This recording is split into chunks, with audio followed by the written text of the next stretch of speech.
Prescott on the keeper, walks in, touchdown, Dallas. Welcome to Sikkim 365 Radio. First and goal for the Wildcats. Thompson keeps, and he is in. Scott. Sikkim 365 Radio is presented by IdealMRI.com. High-quality MRIs for $497 or less.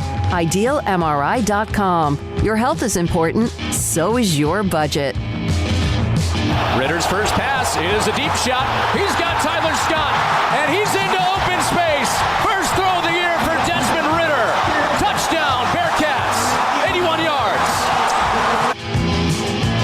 The 3 o'clock hour is sponsored by Waco Custom Marketplace. Meats, sweets, Texas treats, and a cut above the rest. 425 Lake Air Drive, Waco.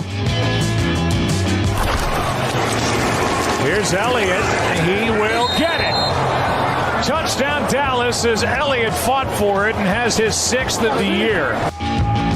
Now here's David Smoak, Paul Catalina, and Craig Smoak. All right, welcome to 365 Sports, and you see a different graphic that Hayden Bumpus put together for us. Episode 365. Now, every year has 365 days. We were on the air the first day, April the 6th of 2020. We've already been through the first year, the first 100 shows, of course, prior to that. But Craig keeps track of how many shows. And Armstrong and yesterday, Craig, after the show ended, said, hey, tomorrow is episode 365. So there we are with that beautiful graphic behind us. And then also a few treats. One of our sponsors, Marco's Pizza, thanks to Bob Mackey, delivered pizzas to the studio today for us. And then at the end, there you go. 365 Sports, red, white, and blue, of course, coming up on the weekend, the 20th anniversary of the tragedy of 9/11. Paul Catalina to my left, Craig Smoak to my right. Pete Thamel yesterday reporting that the presidents of the Big 12 scheduled tomorrow to formally vote for UCF, Cincinnati, Houston, Brigham Young. This is a formality, no question about it. We knew that they were coming. I have heard from more and more from those fan bases excited about the fact they're going to be a part of the Big 12.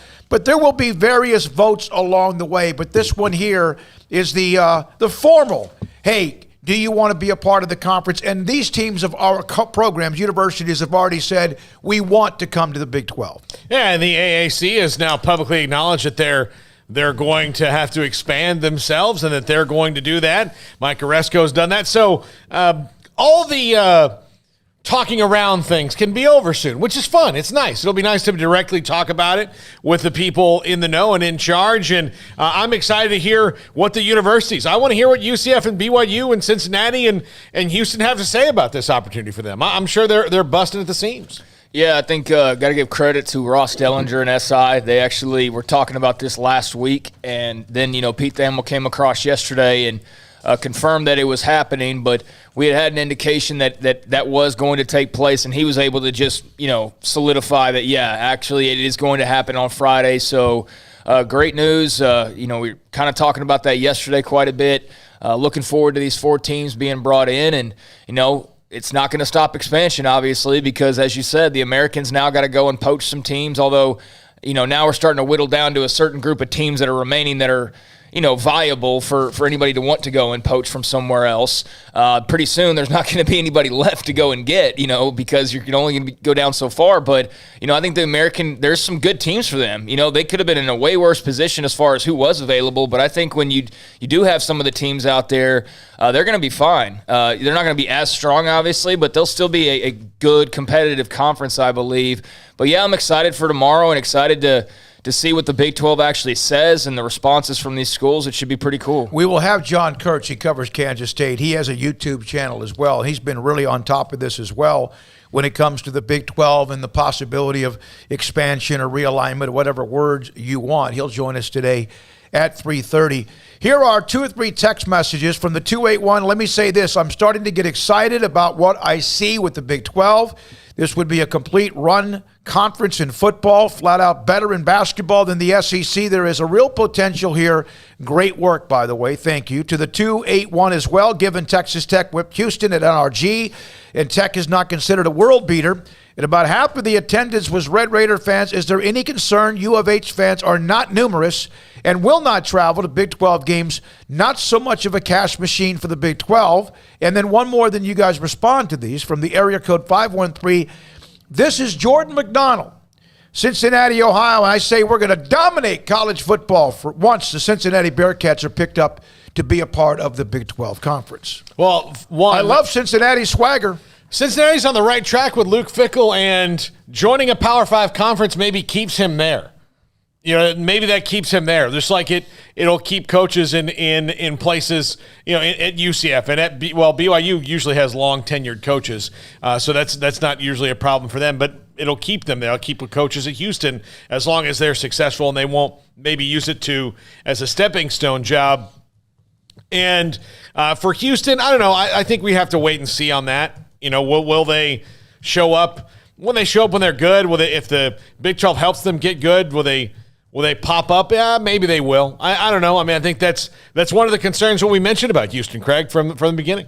Yeah, I mean, I wasn't just outright hating Houston. I wasn't just like had some bone to pick with the Cougars. I mean, never had a reason to dislike them or anything like that, really. I just worried about, some of those things like, attendance or just the fact that it kind of dilutes the pool a little bit. But then, a lot of people came with the argument, no, it actually strengthens the Texas pool. So, to each their own on whatever opinion they have on that. But I'm not going to be concerned about it. It's not my concern to have as a fan. I mean, they have 2 people in the stands. So be it. Doesn't affect my life in any way. But I would imagine that's something the Big 12 had to have taken into consideration.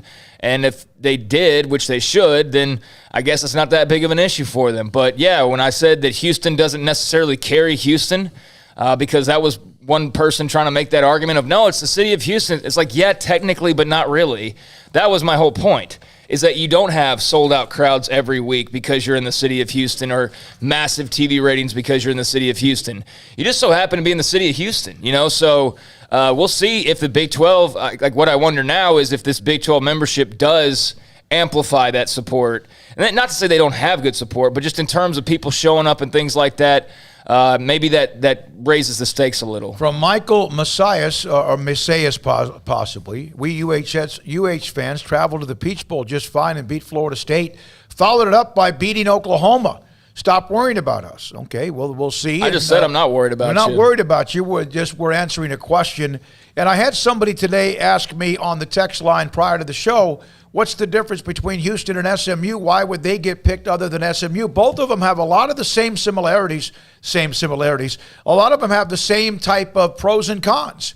But Houston's the team that ended up, at least appears, being picked, and who knows what happens down the road. And TCU and Texas Tech and Baylor are already kind of entrenched. They're not Oklahoma, Texas, or A&M maybe in Dallas, but they have a pretty good presence there. In Houston, Baylor's got a nice little fan base in Houston, but that is SEC country now with A&M, Texas, and now a little bit more because of Houston being a part of the Big 12. Also, I don't know if SMU really got in on this. I mean, I don't think they did. I mean, like, they might want to eventually as their program continues to grow, but it's taken them 35 years to get to where they are now after the death penalty. And so they're in a comfortable spot. They need to grow at a comfortable pace, and being good all of a sudden then jumping into a Power 5 just to do it kind of undoes all the work you did to get to be a team that people don't want to play.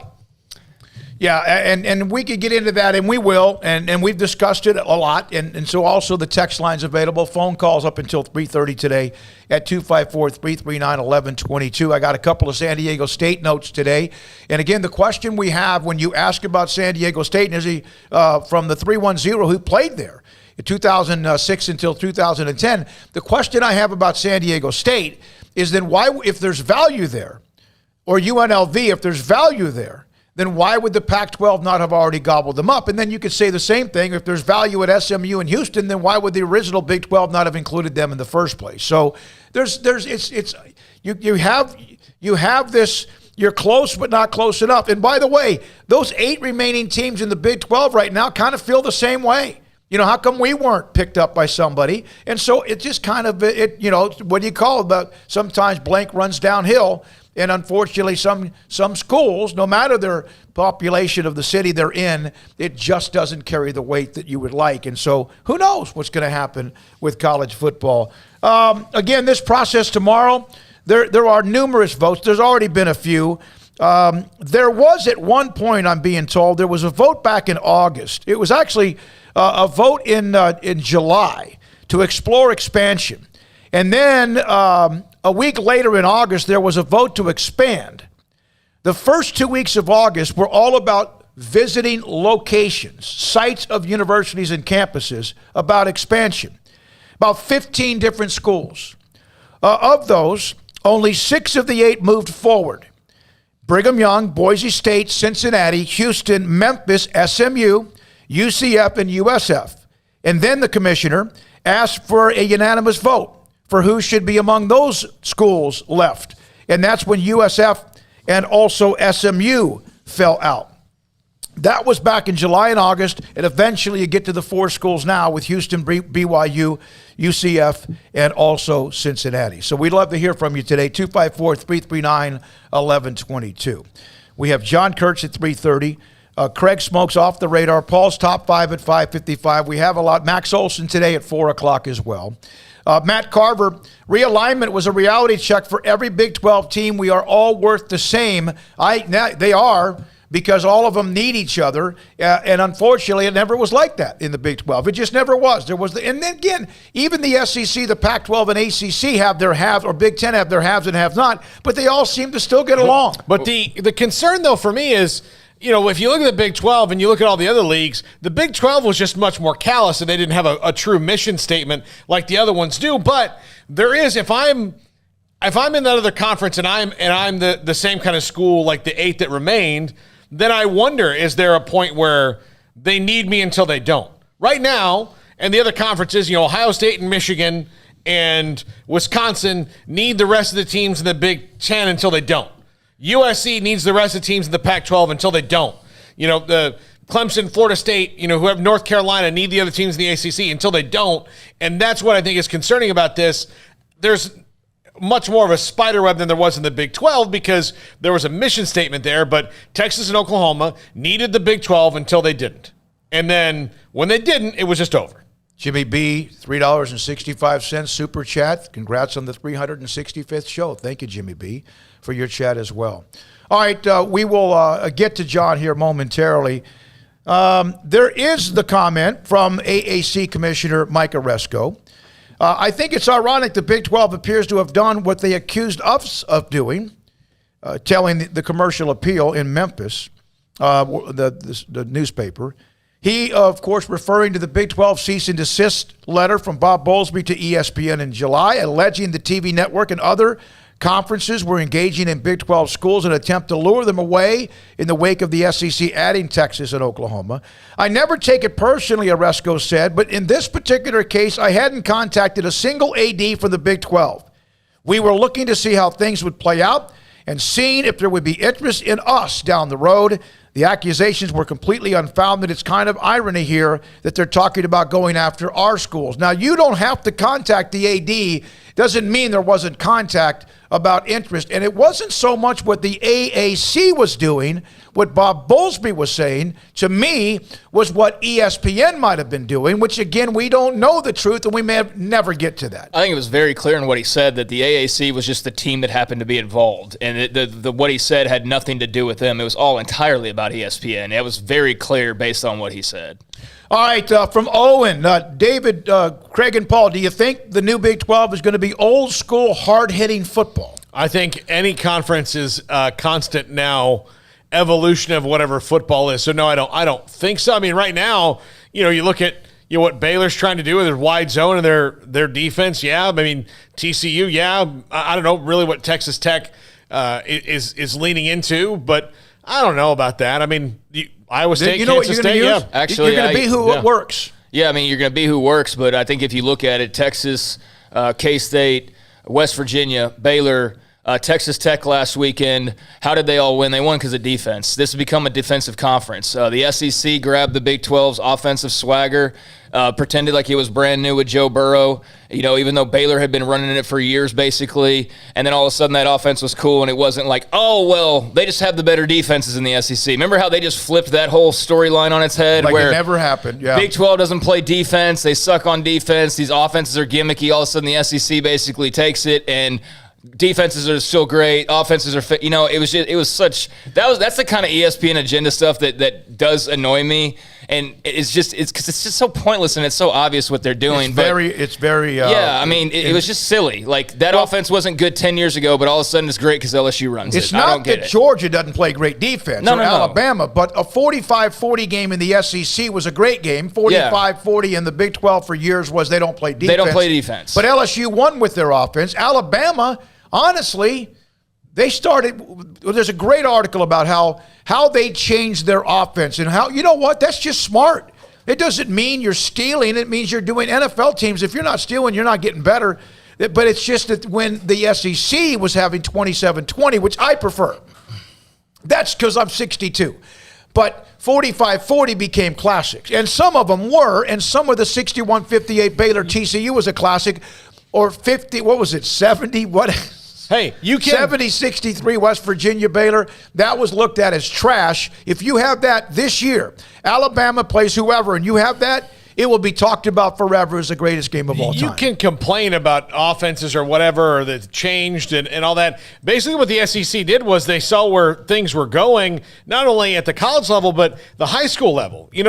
When Nebraska was running the triple option, all the players they were recruiting were in high schools that ran the triple option for the most part. People who had to run that, you didn't have to spend time teaching people how to, do some of those things. Now, it's hard to recruit guys who take snap, if you're a quarterback, who takes a snap under center and knows how to do that. Offensive linemen block a certain way. Linebackers are completely different than they were 15 years ago, 20 years ago. So you've got to adapt with the times, as to what football is now at all levels. If you don't, you're going to be left behind. Michael, by the way, responded, my stop worrying about us comment was not directed at you guys, but rather the question you read earlier from somebody who's listening to the show. Okay, that's good to know, because I don't want to be getting mad at people and we're definitely not going at Houston. I mean, welcome Houston to the Big 12. We're excited about that. To finish what I was saying, so they used to make fun of the Big 12 offenses, and all of a sudden the SEC starts doing it, and it's the cool thing, and the defenses are still great. So for the longest time, the Big 12 was an offensive conference. But I think over the last couple of years, outside of an Oklahoma, even the Texas Techs aren't as great at offense anymore. Baylor hasn't been on the same on offense since Art Browse and Kendall Browse left. Texas Tech hasn't been quite the same since Mike Leach left. Just a lot of the teams that you used to just air it out. I mean, look across the league. Oklahoma State this past weekend, won with defense. West Virginia, won with defense. Baylor, won with defense. TCU always has a good defense. Texas's defense looked good. Oklahoma, they got some work to do. But we know they still have the prolific offense, probably. I think the Big 12 does have a little bit of that smash mouth kind of physical style. I don't know what all four of the new teams bring and how they might change that. But to answer your question, yeah, I do think, at least early on, if they were to all start playing right now, I think it would resemble more of that than resemble just a wide open 60 to 61 type of games that we were used to in the old Big 12. I do think that the style has changed, and these teams will continue that. Here's the thing. You use what works and is successful. There is no doubt, the numbers speak this way, that the SEC has more people in the NFL than anybody else, and it's not even close. That doesn't mean others don't feed the NFL. They have dominated the draft. They've dominated a lot of things. But at the end, what they do on offense is what's been going on in the Big 12 for a long, long time. The difference is that most of their teams play a little bit better defense along the way because they were already defensive-oriented. But that's changing, too. Ask Ed Orgeron. I would say the biggest difference between the SEC and everybody else is the SEC gets most of the best defensive linemen. So there are more sacks, and then maybe some of the better defensive backs. There's probably more sacks and more interceptions, although the points are different. The points are the same, but there's more of those things. What did the coach tell us who's in Arkansas right now? Coach Grimes. Remember him? What he said? The difference is in the defensive linemen in the SEC. I think it's in the defensive linemen. I think, but it's all across the board, really. I mean, I think it's all across the board with the type of – look, Alabama's got 3 receivers on their roster that are probably better than anybody in the entire Big 12. Legitimately. Mm-hmm. And that's one team. So, they've compiled so much talent over the last couple decades, and it's become such the norm that, there's a huge talent disparity outside of Texas and Oklahoma, really, in the Big 12. And that's why, that move by them is so interesting, because that'll only solidify their talent levels, which have always been pretty high. But I do wonder what kind of a drain it does potentially have on the Big 12. You don't want that to get too lopsided, so that will be interesting to see here in a few years. All right, here we go, Paul. Let's go to the BetUS caller line. Jeff in Mexico. Thanks for your call. Hey, roll tide, everybody. Roll tide. Go ahead, Jeff. I just wanted to call. I do think that it's not fair, though, with the Big 12. The TV money you guys are talking, I think the Big 12 deserves more than $25 million a team. In real speaking, that's less than the SEC makes off just our 230 game. Yep. And appreciate the call, and especially from where you're calling from. You've been very loyal to us. We appreciate it, as have many people. But it's not what we might think. It may not be that our opinion is that they should get $30 million or $35 million. It's what the networks think. It's kind of like you go to buy a car. There's a certain price, right? Are you going to, whatever price of the car, there's a certain reason it's at a certain level, whatever the price they set it as. If a network doesn't think you're more valuable based on what they think, based on data and stats and audience or whatever, and that's why. And oh, by the way, if you have been left out before, like TCU was, and now they've played pretty well since they joined the Big 12. They've been on and off recently, but they have still won 7 of 9 against Texas, and they had the co-championship with Baylor in 2014. If you've been left out before, and if you're Baylor and you've been on the edge like 3 times, or if you're TCU or you've been Houston, don't wait until this happens again and go, well, what about us? That means an extra 500 to 1,000 people fill the stadium or go to the games or buy tickets. Don't have a game that's in Dallas when you live 80 miles away and there's 2,400 tickets available and you only buy 600 for the excuses I can't understand, or vice versa. If you're Houston, go out and do some sort of campaign and see if you can get a few more butts in your seat. Don't go back and relax because now you're a part of the Big 12 or other schools as well. Now you got to try even harder. One of the things that Bob Bowlesby demanded when he discussed it with whoever was interested in joining the Big 12, your donors need to come up big again and again and again to offset some of what they might lose with the TV money. Yeah, Jeff, appreciate you being a part of the show and enjoy Mexico. Roll Tide. It'd be nice if it was bigger, but I think at this time, beggars can't be choosers. That's basically what it is. You are what you are, and you know what? Go out there and change the game, evolve as a conference, and create some new ideas. Create some excitement, and maybe years and years down the line, you can renegotiate that thing. But given where we were a few weeks ago, coming down to splitting hairs on how much money they should or shouldn't get, I think they got to all be just very thankful that they even are getting close to what they might be getting based on what we've been talking about. Would have been nicer to be higher. You'd always want more, but that's reality is this was a conference that was basically taking its last breath 4 weeks ago on life support. And now they've got a fresh oxygen tank, and they got to be very careful with that. Here's a perfect segue into this text from Ron Tamlin. This whole thing once again points out that things are rarely as dark as you fear, and they're going to be. I told my boys Baylor would be okay in the scary days after Texas and Oklahoma left, and I think, and he's maybe right. I think it won't be easy or rosy for UT and Oklahoma as they are currently celebrating. We will see, and I think both of them are going to be just fine. But the bottom line is you're right. I got to tell you, it wasn't whether or not I was – when we cover a team like we do, whether it's Baylor or if it's Kansas State or it's Texas Tech or whoever it is, or even if it's Texas and Oklahoma, you really do want them to be a part of the big boys. You want them to win. You want them to do well. You still have to be able to report stories that aren't always very good, or sometimes you kind of have to get on edge with it, or you have to just say that they suck. But no, this is nothing that I lost sleep over. But I bet if you're Mac Rhodes or your others, you probably did, because your future of what you do for a living is affected by whatever your future might be in college athletics. Yeah, I mean, from a radio host standpoint and writer and all that I do, I had the initial thought of like, this could be bad. But that was just an initial kind of reaction, and that was to the news of Texas and Oklahoma leaving. I mean, that was a massive deal that none of us saw coming, and so I think everybody was left – it's kind of like you get hit with a cheap shot and you're just kind of reeling and getting your bearings about you. But I think the Big 12 did a good job of getting knocked on their feet, kind of letting the birds stop flying around their head for a second, got their heads cleared, and were able to, instead of sulking, get up, dust themselves off, and get to work. And that's why they're adding 4 new teams tomorrow, is because they didn't sit around and go, oh, woe is me, somebody please come save us. Wait for them to make their final decisions. It's all over, and that's what some people do in life, and then they wonder why it doesn't get any better or whatever. The Big 12, could have sat back and just let itself die, but to their credit, they were proactive and showed something for the first time in quite some time. They actually spoke, but then backed it up with actions, which was kind of nice to see. And that's why we're here now. And, I'd worried for a second, like I said, but I did have a feeling, especially after hearing Mac Rhodes, of like, I just can't imagine a situation where no matter how powerful Texas and Oklahoma are and all these other alliances and everything that are going on, like, it just would have been, and I know this is so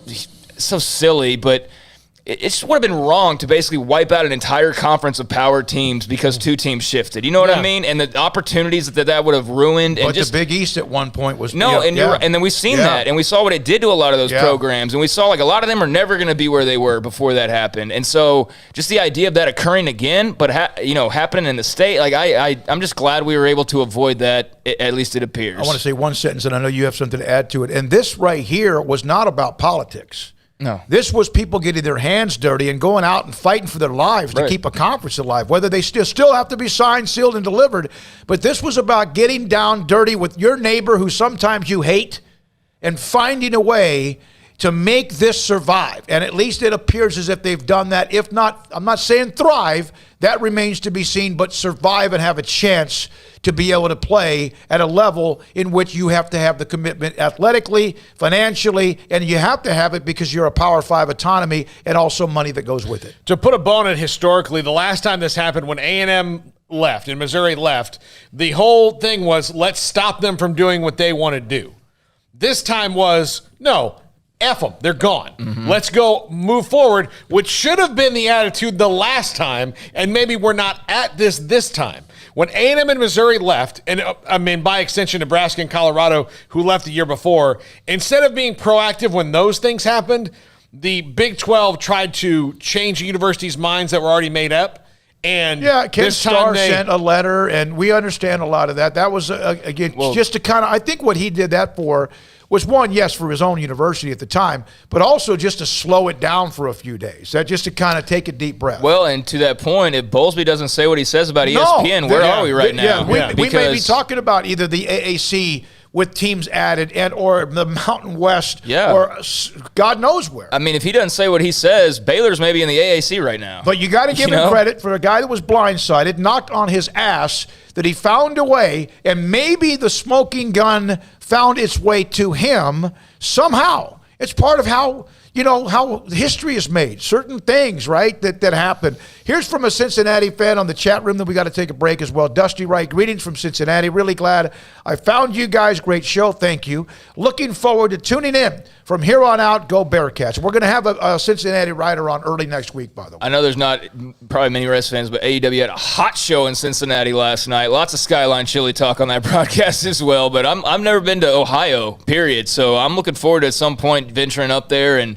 welcome Cincinnati to the party. All right, we got to go, right? We got to go. We got to come back with John Kurtz. He's for KMAN, Go Cats, all that he does covering Kansas State. He's been really good as well with this realignment as well and an expansion and all of it. John Kurtz joins us next on Sikkim 365 Radio. Richard Carr, Buick GMC Cadillac. Richard Carr's got a lot of great deals going on right now. And, man, ever since the pandemic started, it's been amazing how they've just been able to keep offering great deals and most of all, tremendous customer service. They want you to feel comfortable when buying a car. They had the Labor Day sale going on this past weekend. They took Monday off to spend time with some family, but the Labor Day sale pricing, that's continuing all of September. So you can come by and see the Yellow Tag Labor Day savings event on both new and used cars on the Richard Carr lot. Richard Carr is loaded with premium pre-owned cars and trucks. Each pre-owned goes through a 172-point inspection before they put it out on the lot. And with dozens of lenders, Richard Carr says yes when others say no. 100% credit approval is always their goal. They've got the Cadillacs, the ultimate American luxury vehicle. It's got sophisticated looks. It's exhilarating and powerful drive. And at Richard Carr Cadillac, they'll find the right caddy for you, whether it's a smooth and powerful CT4 sedan starting at only $33,395, or perhaps the XT4, XT5, or XT6 lineup of SUVs in the style and size that fits your lifestyle. And if they don't have the car or the truck or the SUV that you're looking for, well, they can put you first in line for the many cars and trucks that are coming their way. So get your name on the priority list right now to get the perfect vehicle for yourself as soon as they arrive. And Richard Carr, for those listening in the Central Texas, Waco area, it's your local hometown dealership. So give them a chance to earn your business with great prices, free oil changes on new cars and trucks, and superior service after the sale. They'll bring the test drive to you, or you can come by and see the Yellow Tag Labor Day savings all month long over at the dealership. Richard Carr Motors, owned, operated, and run by loyal and proud Baylor Bears. Y'all listen up. Let me tell you something about group meals from Rudy's Barbecue. It's got all you need for all the folks you gotta feed, smoked meat, sides, and more. There's everything down to the tablecloth, just like the one that you see at the store. At a bridal shower, it's better than flowers. And a long business meeting, it'll pass the hours. It'll feed all the cousins at a family function. It's better than potluck at a church luncheon. Next time you need to feed 10 or more, call and order a Rudy's group meal. Next in line. Boots add protection.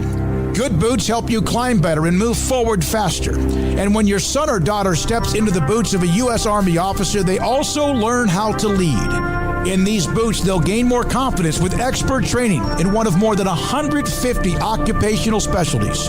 In these boots, they'll stand a little taller and lead a team with diverse backgrounds and areas of expertise to successfully accomplish whatever challenge comes next.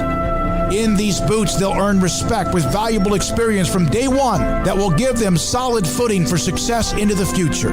Highly qualified candidates who earn a spot on our team can receive comprehensive health care coverage, college tuition assistance, and a bonus of up to $40,000. See all the things your son or daughter can achieve in our boots at GoArmy.com. U.S. Army Waco Recruiting Company, 254-598-8131 or 254-776-1543.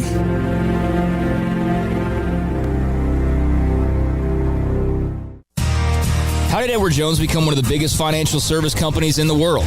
By not acting that way. Financial strategies, one-on-one advice, it's a big difference. And that's why Brad Wilson, your Edward Jones financial advisor, makes sense of investing. Experience the difference for yourself. Brad Wilson, 250 Sharon Drive in Woodway, 254-776-4337. Edward Jones, member SIPC.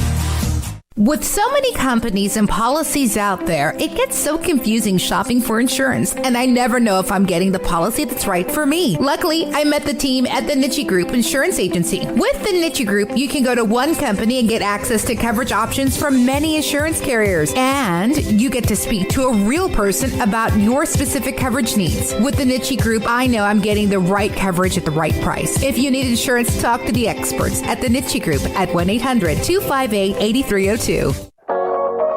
Waco Regional Tennis and Fitness was built to help give you a chance to enjoy an elite tennis facility, but also to remain fit and reshape your body. And ahead of the curve with the explosion of interest in pickleball with instructors Joe Rosa and Jody Thurman and courts available. Like your body, Waco Regional Tennis and Fitness has gone through its own physical changes. Large flat screens stretched across the weight room with Wi-Fi available with their own app to enjoy news, business, weather, or sports. Beautiful sound of members working out, running, lifting, stretching, group exercise classes throughout each day. Personal trainers Christy London and Randall Corby. New look bar and lounge area with beer and wine with large flat screens. New touchless water fountains outside of each locker room, and both include showers, sauna, and whirlpool, and a world-class tennis court facility and youth academy led by Pro Britt Cole. Fitness and tennis merchandise and a tanning bed. I promise you'll look and feel better. You just need to walk through the front door. It's time to react today, not tomorrow, at Waco Regional Tennis and Fitness, Lake Shore Drive in Waco. Welcome back to Sikkim 365 Radio. Call us on the BetUS hotline, 254-339-1122. All right, here we go, this 3 o'clock hour. John Kurtz covers Kansas State for like 9 different outlets, has been as entrenched in this realignment or expansion or changes in the Big 12 as anybody. We've had him on many times covering Kansas State and also the Big 12 Conference. John joins us. He also has a YouTube channel, and he joins us on Sikkim 365 Radio. John, is there a sense of relief over the last, let's say, few days, even 2 or 3 days or a week in Manhattan, Kansas? Yeah, I think so, and appreciate you guys having me on. It's great to be with you once again. I think certainly for myself personally, there is, because you think back to 2 months ago, man, how bleak things looked, not just with the jarring result of Texas and Oklahoma leaving, but the barrage of stories that came out after that about, hey, well, the TV value of the teams that are left, the 8 remaining teams, is like $8 million a rip, and you're like, whoa, okay, hold on. And then the story from Stuart Mandel comes out about the TV numbers in terms of viewership being so much or being very similar between the AAC and the remaining 8 teams, which obviously you guys played a large hand in dispelling some of that. But, man, it just felt like bad story after bad story, bad news cycle after bad news cycle for so long. And for all of this to turn around in basically the span of 15 days is pretty wild, because you look back at it, it was August 26th when the Pac-12 said that they were not going to expand. That seemed like really the turning point. And Bob Bowlesby really whipped everybody into shape and got into action and just made this happen and put it together in really short order. So by the time, assuming that it does all go through okay tomorrow, it will have been 15 days from that point. And you combine that with some of the TV numbers that you guys dug up in terms of what the revenue could be, and now you're looking at it saying, okay, well, this league can be competitive for sure on the football field in terms of comparing it to the Pac-12 and the ACC, and now it can actually be pretty viable from a financial standpoint too. That checks a couple of the boxes, and it's gone from disaster to like, okay, we can do this. And I think there's definitely a sense of that right now. John, isn't there also, to me, there's a sense of the Big 12 now realizes it has to build something. It can't, what happened with the SEC's built and you can just acquire. The Big 12 can't just acquire and expect it to be. They've got to really change their mission statement overall and grow, and I feel like they finally have their arms around that. I would agree. And again, I think you can trace that back to how quick all of this moved and how aggressive all of this has been to adding those 4 teams. But even beyond that, I know you guys reported that there is push for adding at least another couple of teams. Jamie Pollard, Iowa State's athletic director, had some public comments earlier this week where he said that Pete Thamel was the guy who really had the right idea. And of course, Pete Thamel was pushing for a 16-team conference to basically go from coast to coast, hit every single time zone and be able to just dominate TV from that standpoint, get creative, start creating a different niche if you're going to cater to gamblers, interesting kickoff times, playing different games of the week, those sorts of things, those sorts of ideas. And I know I can speak to Gene Taylor, K-State's athletic director, definitely was open to all of that and said, hey, like there are no bad ideas right now. We need all of the ideas to be up there and see what sticks. And the Big 12 so far has been true to their word with their actions following through on that, which has been rare, right? I mean, that's been the knock on the league for so long, is that one, they're timid, they're reactionary, they don't go out and make aggressive moves, and just don't have good leadership. And I think right now you have to feel a little bit better about where things are at. I know that a lot of people weren't crazy about Bob Bowlesby, and certainly after the Texas and Oklahoma thing happened, but he's responded about as well as you could after that. And so it leads me to believe that we really may not be done. We're hearing Kirby Hocutt, we're hearing Jamie Pollard, we're seeing multiple reports all hinting at more to come. So if they continue to act like they have over the last 2 weeks to a month, I expect that we will start to see that too. So, John, for the time being, we know the 4 that should become official tomorrow: BYU, Houston, Cincinnati, UCF. What do you think of those 4 additions? I think they're pretty much the best 4. I think for sure, to me, UCF and BYU were always no-brainers. I think if you're looking at what they add to the conference value-wise and TV viewership-wise and just potential, what they actually bring in terms of strength on the football field, those to me were always the very top of my list. It's hard to argue with Cincinnati right now. I maybe have some concern about what happens to that program when Luke Fickell does leave, because I think that's a when, not an if, even with them joining what would now be a Power 5 league in the Big 12. But they have proven over the last 20 years that they can hire good coaches. There's a long track record of that. Brian Kelly, Butch Jones, Tommy Tuberville. Like they've had some big name coaches there that have had really good seasons. So I'm inclined to believe that that's a really good selection too.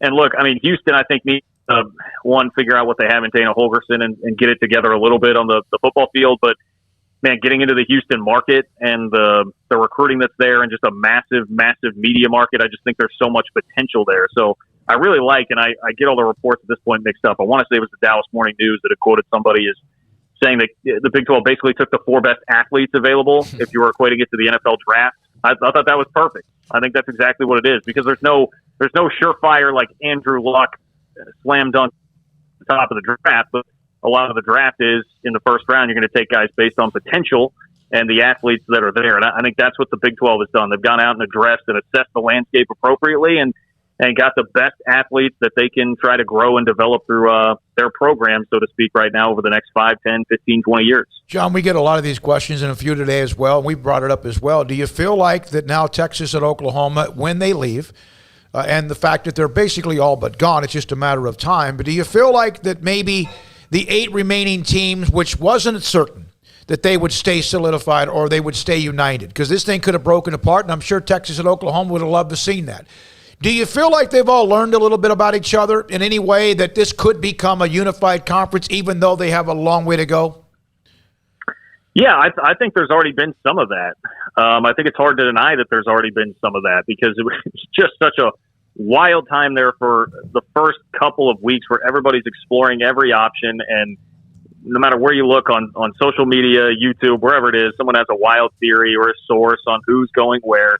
And eventually the dust started to settle, and I think everybody looked around and realized, outside of maybe Lawrence, Kansas, I think everybody else has looked around and realized, like, hey, we don't really have many other options except just banding together ourselves. And that's been a tough pill for a lot of people to swallow. But, like people learn through adversity. This pops into my mind just because I was talking to a friend who's going off to some training in the military, but it's like, they put them through really difficult situations because through adversity comes bonding, right? And you earn a bond through that, kind of forged by fire. And I feel like that's what's happening to a lot of the Big 12 schools here, where you're really faced with your own mortality. I mean, that's what this league has been through. These 8 schools have been through over the last 2 months, and thinking like, man, the rug just got totally pulled out from under us. So I think naturally there's going to be some of that. Now, again, it's the Big 12, so everything should be taken with a grain of salt, and I think a hearty degree of skepticism. And if something were to change with the powers that be in the Big 10 or the Pac-12, I don't think any of this means that a Kansas and Oklahoma State, one of these schools, wouldn't bolt if they had the chance. I think that's obviously still very much on the table, but that doesn't mean that there hasn't been progress, and that doesn't mean that there can't continue to be progress moving forward, especially as the league develops more of an identity with the new schools when they come in. John, we'd be remiss if we didn't bring up the fact that Kansas State manhandled Stanford the other day. I know it was just 24-7, but that was all Kansas State. That was Chris Kleiman's perfect scenario of a game. Your thoughts on the Wildcats after week one? Yeah, it was great. It was great. You hit the nail on the head. I mean, I think the game was not nearly as close as the 24-7 score would indicate. Stanford had a late garbage time touchdown there with just a couple of minutes left in the game. And honestly, the K-State offense left probably 10 to 14 points on the board in the first half through an interception to the end zone. Took a bad sack that took them out of field goal range right before halftime, too. So could have been much worse, and that was a great sign. Look, I don't think Stanford is very good. I've had a lot of people ask me, that say more about Stanford or K-State. Probably Stanford. I'm astonished that their quarterback situation is as bad as it is, particularly when Tanner McKee was a guy who was just behind Justin Fields and Trevor Lawrence in his class coming out of high school, but I digress. As far as K-State's concerned, the defense was great, which was where all the question marks were on this team coming into play, and especially at linebacker, and they got a great performance from Daniel Green, which I think is really encouraging. Skylar Thompson, honestly, was a bit rusty, but look, it's his first game since week 3 of last year when he took a hit from Rico Jeffers at Texas Tech and got knocked out for the rest of the year. So I think you look at it and say, hey, defense was ahead of schedule. They busted out a new 3-man front, which was a surprise. Nobody really saw coming. And offensively, there's room to grow. And we got to see Deuce Vaughn flash like he typically does. And it was kind of a ho-hum game, even though he had 124 yards, which is crazy. But he's already at that level as just a sophomore. So really positive. Now there's a couple tricky games coming up. They got a top 10 FCS team this week, and then Nevada next week, who's flirting with the top 25 and just won at Cal. So you can't rest on this at all, but it was about as good as you could have asked for in week one. John, do you think people forget how good Kansas State was out of the gates last year, and then that Thompson injury happens, and then that's when the free fall occurred? Because you're right. I mean, the offense wasn't like super sharp, but there's no doubt he makes them an entirely different team to prepare for and the way you look at them. Yeah, and especially last year, because Will Howard, their backup quarterback this year, like they rave about him. Now, Chris Kleiman is somebody who likes to talk up his players, very much a player's coach, but he called him the best backup quarterback in the country in the press conference after the game. Like they love him. But last year, because of the pandemic, he did not have a chance to really get his feet under him at all. Just a freshman that was thrown into the fire. And he was, 3-star recruit, like mid-tier kind of Big 12 recruit, not a stud, not a guy that you would anticipate being ready to go right away. So it was just an unfair situation for him to be thrown into. But yeah, Skylar he's 24 years old. I mean, that's insane for a college quarterback to be 24 years old. So that he knows the offense. He's been through almost everything a college quarterback could be. And the thing with him is, he's good for a couple hero performances a year. He has 3 top 10 wins in his career. 2 of those have come on the road. One at Oklahoma State in 2017 in the game last year against Oklahoma. So he's also, the thing with him, he's liable to drop a dud or two. But you hope, I guess you got one of those out of the way with Stanford where he was a little rusty on some of the deep balls, and you just look for one of those hero games coming up the rest of the year. John, you have a show to do. Would you stop talking to us? I mean, my God. No, seriously, you have been great. We've had people who, I want to let you know this, those who love Kansas State, cover Kansas, or follow Kansas State, they have reached out and told us what you do, and we know what you do because we've had you on. Paul had you on about a month ago or so, and you and I, we've all talked before. Continued luck. It does appear as if there's no more just life support or just a pulse. It does appear as if the Big 12 has health, and now they just got to make sure that they do something with it, and good luck. I'm glad. I'm sure, because I'm telling you, you know this, Kansas State, no matter what the population or enrollment or whatever, or Baylor and others, certain schools that just kind of like, oh, what are they going to do? And so it's good to know that K-State, because of the history and legacy of Bill Snyder and what Coach Kleiman's trying to do, and the fact that they've been good in football, that you guys are going to survive along with some of the others as well. We appreciate your time. Hey, 100%. Echo that sentiment a bunch. I think we lost John. He's got a show to do it for. John Kurtz, KMAN, a part of everything Kansas State, and has his own YouTube channel as well. Wish him the very best of luck. We appreciate that. I hadn't even thought about this. Got a question on the text line. So now that this appears to be all but done, the ink is not dry. In fact, the ink has not even been put on the paper yet. That may happen as early in the next few days. Tomorrow, of course, there's a vote going on again. Now it kind of like almost hurts me to think that, okay, now are we going to split this thing into divisions? Why would that hurt you? Well, because I don't even have the energy to think about that right now. I've just been worried so much about how are we doing our job? Are we covering this right? How is this going to work out? It's a good thing is what I'm saying. It's just that, oh, my God, now you got to worry. It's not worry. Now you got to get into that, and we will. At some point, we will absolutely do that. Yeah, I mean, I've seen some of this conversation online. There's reasons for, all the Texas teams being in a division together. Can also argue there's reasons to split them up and to create some different paths. So, I would imagine that's not even anywhere close to being like the top 100 things they're thinking about at this moment, because you can plan for divisions next year or 2 years from now, and, tomorrow 2 of those teams could pull their names out of the hat and say they're going to the SEC by next season. So, I mean, the future's more certain now than it was, but it's still plenty uncertain. So I would imagine the division splits are probably one of the last things that we'll, get full confirmation on. I just feel like there's probably a lot of other far more important things to figure out, but they will need to at some point when the time comes. And you go east-west, you go north-south, how do you do that? Because the thing about this conference will be now that it is very spread out. So, theoretically, you could draw a line just down the middle of the country and probably get sort of close to having it even on both sides. But, yeah, that's curious. I'll be curious to see how they go around and who they stick together and who's going to be your team you play every year in your division or what have you, and the rivalries that could create or the rivalries that continues on. All right, Paul, break here. Come back with another segment in the 3 o'clock hour. We'll have Max Olson, theathletic.com. I believe I haven't heard from Max today, but he's been kind of busy. He wrote a story about a young man that opted out last year and what he's been through and where he is now. It's a great story. Man, theathletic.com does an amazing job, and we have a lot of their writers who have joined us. Andy Staples, Max Olson, Sam Kahn, among many others. Bruce Feldman, they've all been a part of our show. Stuart Mandel. When we come back, you and your calls and text at 254-339-1122. Don's Humidor and Coffee Beans in the Townwest Shopping Center off Valley Mills in Waco. Ashley, Carol, and Cheyenne, they run the store, and they know all about what's inside their 48-foot walk-in humidor. Don's Humidor, Cohiba, Padron, Monte Cristo, Macanudo, Romeo and Julieta. We could go on because there's a lot of great brands of cigars, and they have all of them in their 48-foot walk-in humidor. One of my favorites is La Fontana. I do love Rocky Patel, Torpedo Edge Light, and you could never go wrong with Macanudo and all the other ones I mentioned. They have the elite cigars, not just in the country, the world, inside their walk-in humidor. And if there's a cigar that all of a sudden just kind of comes out of nowhere, like a song on the Billboard Top 100 or whatever, shooting up the charts, they'll know about it, and they'll have already tried it, and they can give you feedback on it as well. Plus, they have VitaDreams. If you struggle at night falling asleep, sometimes you're so tired it doesn't matter, you crash. But if you do struggle at times falling asleep, VitaDreams, a CBD product, can help you just a little bit, and the next thing you know, you've saved 30 minutes or an hour of sleep and not tossed and turned all night long. Carol, Ashley, and Cheyenne, tell them Smokey sent you. Don's Humidor and Coffee Beans, fresh ground coffee beans right in front of you as well, in the Townwest Shopping Center, Valley Mills in Waco. With more than 160,000 alumni worldwide and counting, the Baylor family is growing.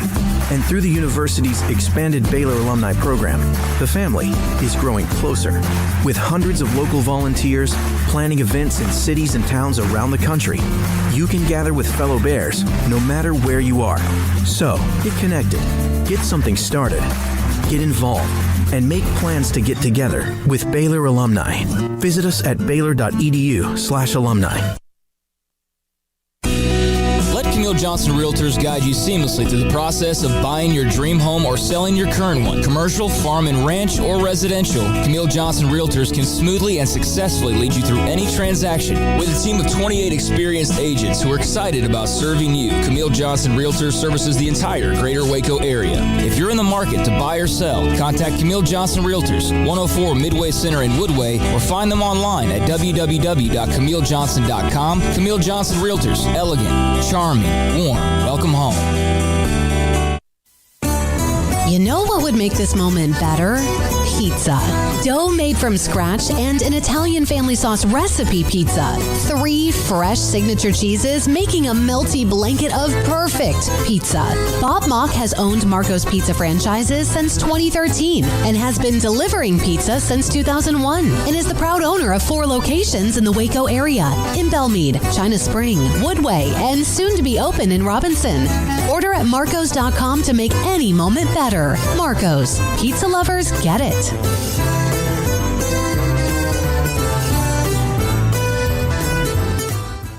Life is back on, sports bettors, and BetUS has your NBA, NHL, Major League Baseball, UFC, PGA, and yes, NFL betting lines up for their 27th year and live betting on all of it. Log into BetUS.com or call 800-792-3887. That's 800-79-BETUS. BetUS for 125% bonuses with promo code SICK'EM125. Customer service pros are ready to get your phone, social, and online sports betting kickoff started now. Play with the proven mainstay in the industry. BetUS. You bet, you win, you get paid. BetUS.com. Use promo code SICK'EM125.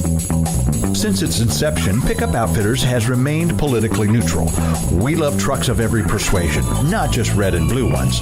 But people keep asking us where we stand, and for this one time, we're going to break our neutrality.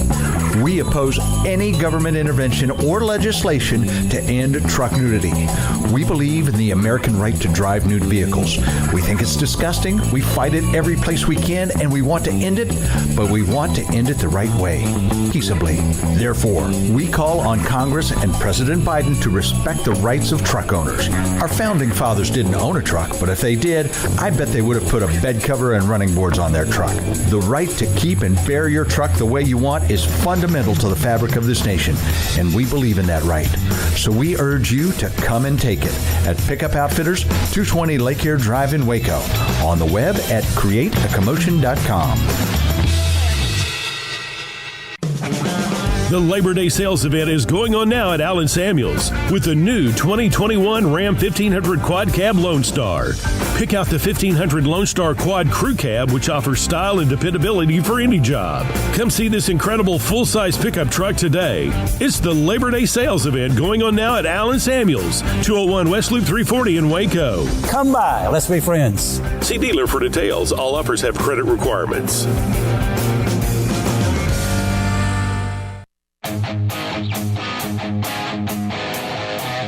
This is Sikkim 365 Radio. Text us at 254-339-1122. The Sikkim 365 Radio text line is sponsored by Riverbend Liquor and Wine, with the most extensive variety of craft beer in Waco. A hidden gem on Lakeshore Drive and 19th Street. All right, let's get to some of the text questions from the 321. This is from a Cincinnati alum. By the way, Luke Fickell's wife says she loves living in Cincinnati. They are from Ohio. The kids are in school there. Made it pretty clear he's going to be at Cincinnati at least 3 years or longer. And that would be good. Anytime you're not a blue blood and you have a coach that's successful, it will happen from Coastal Carolina all the way up to when Art Briles or whoever was at Baylor, and you're successful. A lot of times people think, well, they won't stay there. And a lot of times they don't. Luke Fickell at Cincinnati makes a difference. He's good. He can recruit. And how long he's there remains to be seen, because if all of a sudden you look up and a Michigan opens up or Penn State, I'm not saying they will, but if they do, then it's hard to not at least talk to them. So those schools that are not blue bloods, and even some blue bloods lose school or coaches to eventually to the next level or another school. I mean, Ryan Day's not going anywhere for a while, and that's the job that he would take based on everything I've ever read about Luke Fickell, and what Cincinnati fans would be most worried about would be an Ohio State opening, but that doesn't appear to be, I mean, within even the realm of even being thought about as a reality anytime soon with what Ryan Day is doing. So, we'll see. I think it certainly helps those programs to not have as much of a worry. But look, we cover Baylor, and they were in the process of potentially poaching Art Briles before all hell broke loose within the same conference, right? Texas hired Texas Tech's basketball coach within the same conference. That's the kind of stuff that still happens. I don't think that's obviously going to happen as often now that Texas will not be in the conference, but they did hire the basketball coach they face twice a year, and that's kind of strange. But for Cincinnati and teams like that, ask Tom Herman now. I'm sure he still would have taken the Texas job and all that came with it, but would he be better off if he had stayed at Houston? Yeah. Hell yeah, he would be. Probably winning 10 games a year, no problem, and flirting with the playoff every once in a while. But, it's up to the individual. So we'll see. But right now he's the head coach, and right now he'd be the one that, these Big 12 teams are playing on paper, and I hope that he is when the time comes. We trust those of you on the chat room. Now, some of you don't trust each other, but for the most part, we know if you're being a little bit out of whack. But Dusty Wright, hey, Smokey, Luke Fickell turned down Michigan State already, and that's a big boy school as well. All right, from the text line, the 385, the argument against Boise State joining the Big 12 seems to be because they're a small TV market, but they don't have any pro sports. Most college towns, and Boise State appears to be in line if there's a second chapter of this expansion. If, in fact, unless this group that's inside the Big 12 that wants to go straight to 6 wins as well, and I don't think that will happen, but that's there. I don't like that idea. Pro sports aren't a part of most any town. Pro sports are not a part of most any college town. Tuscaloosa, it's not.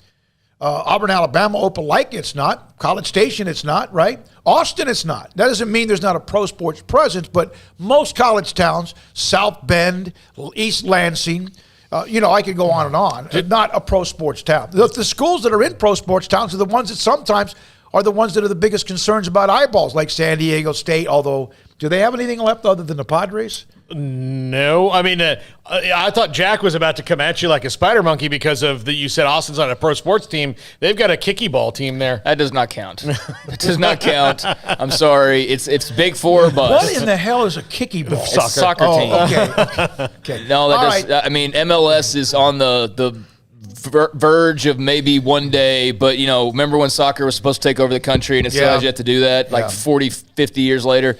MLS has a nice following, but I would not consider it a pro. It's a pro sport, but it's not a major pro sport. Is that fair? Yeah. Here's from the 512. Can you guys touch on why Houston a little bit more? I would have thought adding Louisville would be much more appealing. Is Houston more appealing? Louisville's in a conference. Yeah, they're and secure. a long, right? Paul 15 years, 15-year grant of rights. That's not even on the table. No. After last weekend, would you want them? Yeah. And look, Houston was ready to do this. Yeah. Like part of the big thing was, it's one. All the things about big TV market. Look, Tillman Fertitta's a big billionaire backer to Houston. So if it comes down to saying Houston, can you do this? Tillman Fertitta can go, yes, we can. And they were ready because they went through this 4 years ago. And so or 5 years ago. So when this happened again, the Big 12 not only needed teams that were going to be good for them, but teams that can do this now. And they most likely, they were left at the doorstep. Houston might have learned from that. There's no question they probably learned from being used a little bit 5 years ago, and maybe they could have just said, screw you, we want to wait for somebody else. But at the same time, you're taking the risk there will be somebody else. From the 540, I do think that Houston, does bring some of the Houston presence. I mean, I still maintain that Texas and A&M are far bigger draws, and probably even LSU down there, and maybe even some others, but for sure those three. But, at the same time, if you don't include them, then your Texas presence is Fort Worth, which is not Dallas, Waco, which is in the middle of Austin and Dallas, and then Lubbock, which is in the middle of nowhere. So you don't really have any connection outside of Fort Worth, and even then that's a loose one at best in terms of TCU translating to massive ratings or anything like that. So having Houston just as a city that is a marker in your conference, I think is something that is a smart idea in the long run. A lot of Baylor fans, a lot of Baylor alums. There's a lot of everybody fans down there. When you have millions of people from the 540, when and should the new four join the league? Brigham Young's pretty much open. And there's probably still some things they have to do, intangibles, but the others are going to have to they're going to have to then go through the process of 27 months that probably would be negotiated down to a few less months. And first of all, they have to be voted in, which we know that's just a matter of tomorrow or sometime soon. But it's not going to be for at least another couple and a half years, right? All right, when we come back, Max Olson, theathletic.com, on all the news from the last time since we had him on the show. He's been a part of this expansion, realignment, whatever else as well. We'll try to get to as many of you as we possibly can. This is Sikkim 365 Radio. Pickup Outfitters, Jay Arrett, 220 Lake Air Drive. What they will do is help make your car, truck, SUV, minivan better. How? Bumpers, grill guards, bump steps, whatever you need. In fact, they could also install one of those steps that comes out when you open up the door. If your car is a little bit higher, even if it's an SUV a little bit higher and you have trouble getting in the front seat, they can install that where it comes out when you open up the door. It allows you to have a little bit better leverage to get in your front seat. They can do many things when it comes to the way your truck, your a minivan or SUV look. The bottom line is they put stuff on trucks and cars, and it looks good based on what you want, the bells and whistles. And they have a floor, I guess you could showroom filled with this and other options as well. And if you buy it from them and you get it installed from them inside their beautiful clean bays and Texan specialists, you also have that lifetime installation warranty. Jay Arrett, Pickup Outfitters on Lake Air Drive, createacommotion.com. It's time for some high school football. Berg Colgan Ford proudly celebrates the Panthers, Cadets, Lions, and all the Central Texas football teams as they march their way through the season and down the field. Hi, I'm Mark Stewart with Berg Colgan Ford. We'd love to show you our Broncos, Raptors, and Mustangs. These vehicles are winners with their sporty options and designs. Nominate who you think deserves the Built Ford Tough Player of the Week at FordPlayerOfTheWeek.com. Visit us anytime at BKFord.com, making buying your next Ford simple at BK Ford. Born in Waco, Brotherwell Brewing exists to serve the Central Texas community with locally crafted beer of the highest quality. They want to bring Central Texas closer to the brewing experience so everyone can enjoy well-made beer as much as they do. For 2.5 years, they've been bringing high-quality beer to Central Texas at their location on Bridge Street in East Waco. Brotherwell Brewing believes in community and bringing people together to enjoy products made in their community. So for your game day, whether it's a tailgate or at home, stop by Brotherwell Brewing for high-quality craft beer made right here in Central Texas, 400 East Bridge Street, and check them out online at brotherwell.com. At Ideal MRI, we feel blessed to be a part of the Waco community. We're a small family business right here in Central Texas, and our goal is to bring down the cost of healthcare while maintaining high quality. At times like this, the cost of healthcare has never been more important, and unfortunately, significant illnesses and injuries still occur. That's why Ideal MRI is open and here to serve you through the difficult time. We offer premium MRIs just like a hospital with state-of-the-art technology and specialists, but you'll pay less. Sometimes thousands of dollars less, whether you're using insurance or not. At Ideal MRI, we accept most insurance and there are no hidden costs, even offering financing if that's needed. Everything included in the price, and you'll not get something as a surprise in the mail later on. If you need an MRI, ask your doctor about Ideal MRI. They'll know. You can schedule an appointment safely from home online in minutes at idealmri.com or give us a call, 833-IDEAL-MRI, idealmri.com. Baylor Scott and White, Southwest Sports Medicine and Orthopedics, the team physicians for Baylor Athletics, diagnosing and treating all sports-related injuries, including concussions. These specialists also provide orthopedic services for athletes and non-athletes alike, whether it's knee or shoulder pain, hand or wrist injury, orthopedic spine care, and even an arthritis and total joint clinic. Trust the doctors Baylor Athletics trusts. Baylor Scott and White, Southwest Sports Medicine and Orthopedics wants to get you back in the game. When it comes to me and my money, I know the way it should be. I need a partner I can count on. That's Genco and me. Genco is my credit union. They're always there for me. They're people I trust. They treat me like family. My money, my future, my credit union. Genco. In Texas, there's pea-size hail and baseball-size hail. Guess which one hit our house? We didn't even know where to begin, but we called our Texas Farm Bureau insurance agent, and he was so reassuring. He knew exactly what to do to get our house back into shape and our lives back to normal. Now, we're even more thankful for the roof over our heads. Stop by and see our agents at one of our 3 McLennan County locations. Coverage and discounts are subject to qualifications and policy terms and may vary by situation. Welcome back to Sikkim 365 Radio. It's time for our weekly segment with Max Olson of The Athletic. Brought to you by Pioneer Steel and Pipe, where customer service is their main focus. And best in metal, steel, and pipe for large or small projects. With 2 locations in Waco and Bryan. Family owned and operated since 1943. So 2nd and 6, back to the ground, Charbonnet. Couple of blockers in front. He explodes in. Touchdown UCLA. Bruins lead for the first time. Now here's David Smoak, Paul Catalina, and Craig Smoak. All right, here we go. Max Olson, theathletic.com, Thursdays at 4 o'clock. He's been right smack in the middle of all this, Max. It seems like there has been another flurry of information. Your thoughts about what appears as if the Big 12 is not just a pulse, but they are surviving and also moving forward, and possibly whether it's 12 or 14, but it appears as if, no question, very soon, all but official 12. Yeah, it looks like wedding day is tomorrow. It looks like they're on schedule for that. And, man, it's amazing. It really is. I mean, I think you just think about even just the last 2 weeks where, you know, the ADs of the remaining 8 schools went to Dallas last Tuesday and Wednesday to meet with Bowlesby. And within 10 days, you're inviting, 4 new members. It's just truly jaw-dropping how fast this stuff all continues to move. And, maybe the fact they went through this in 2016 and they'd kind of done the homework back then, they knew what the consultants thought, all that, maybe that helped make this a little bit more expedited. I'm sure I told y'all before, it seemed like this would be a little bit more deliberate process than just, looking at 20 different schools and trying to pick out which ones you like. It was pretty clear which direction this was going by the end of last week. But once again, just truly amazing that this has happened. And look, I think it's a good thing. I'm glad that the stress and anxiety and uncertainty of the future of the Big 12 is not hanging over, these 8 members anymore as they try to get through, their fall seasons here.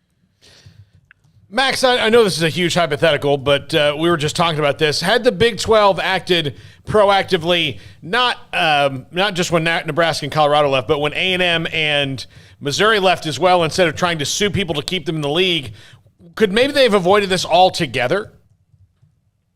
Well, so in that revisionist history, what do? They take Louisville back then? Who else did they add?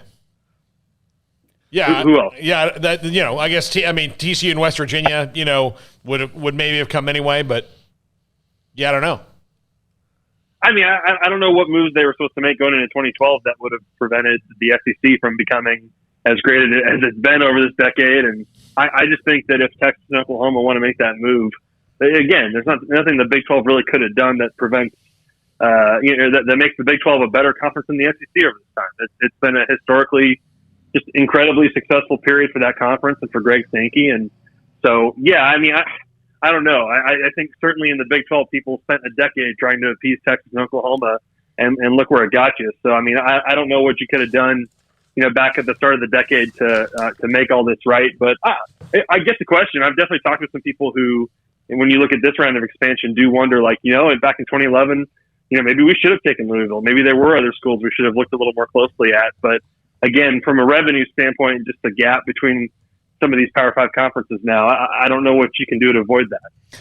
So, Max, what do you think of the new look Big 12 when it becomes official tomorrow? And of course, there's going to perhaps be some crossover with Texas and Oklahoma, all depending on, when people come in and whatnot. But 4 new teams, being above 10 for the first time in forever, regardless of what happens with Texas and Oklahoma. What do you think about the landscape of programs they have?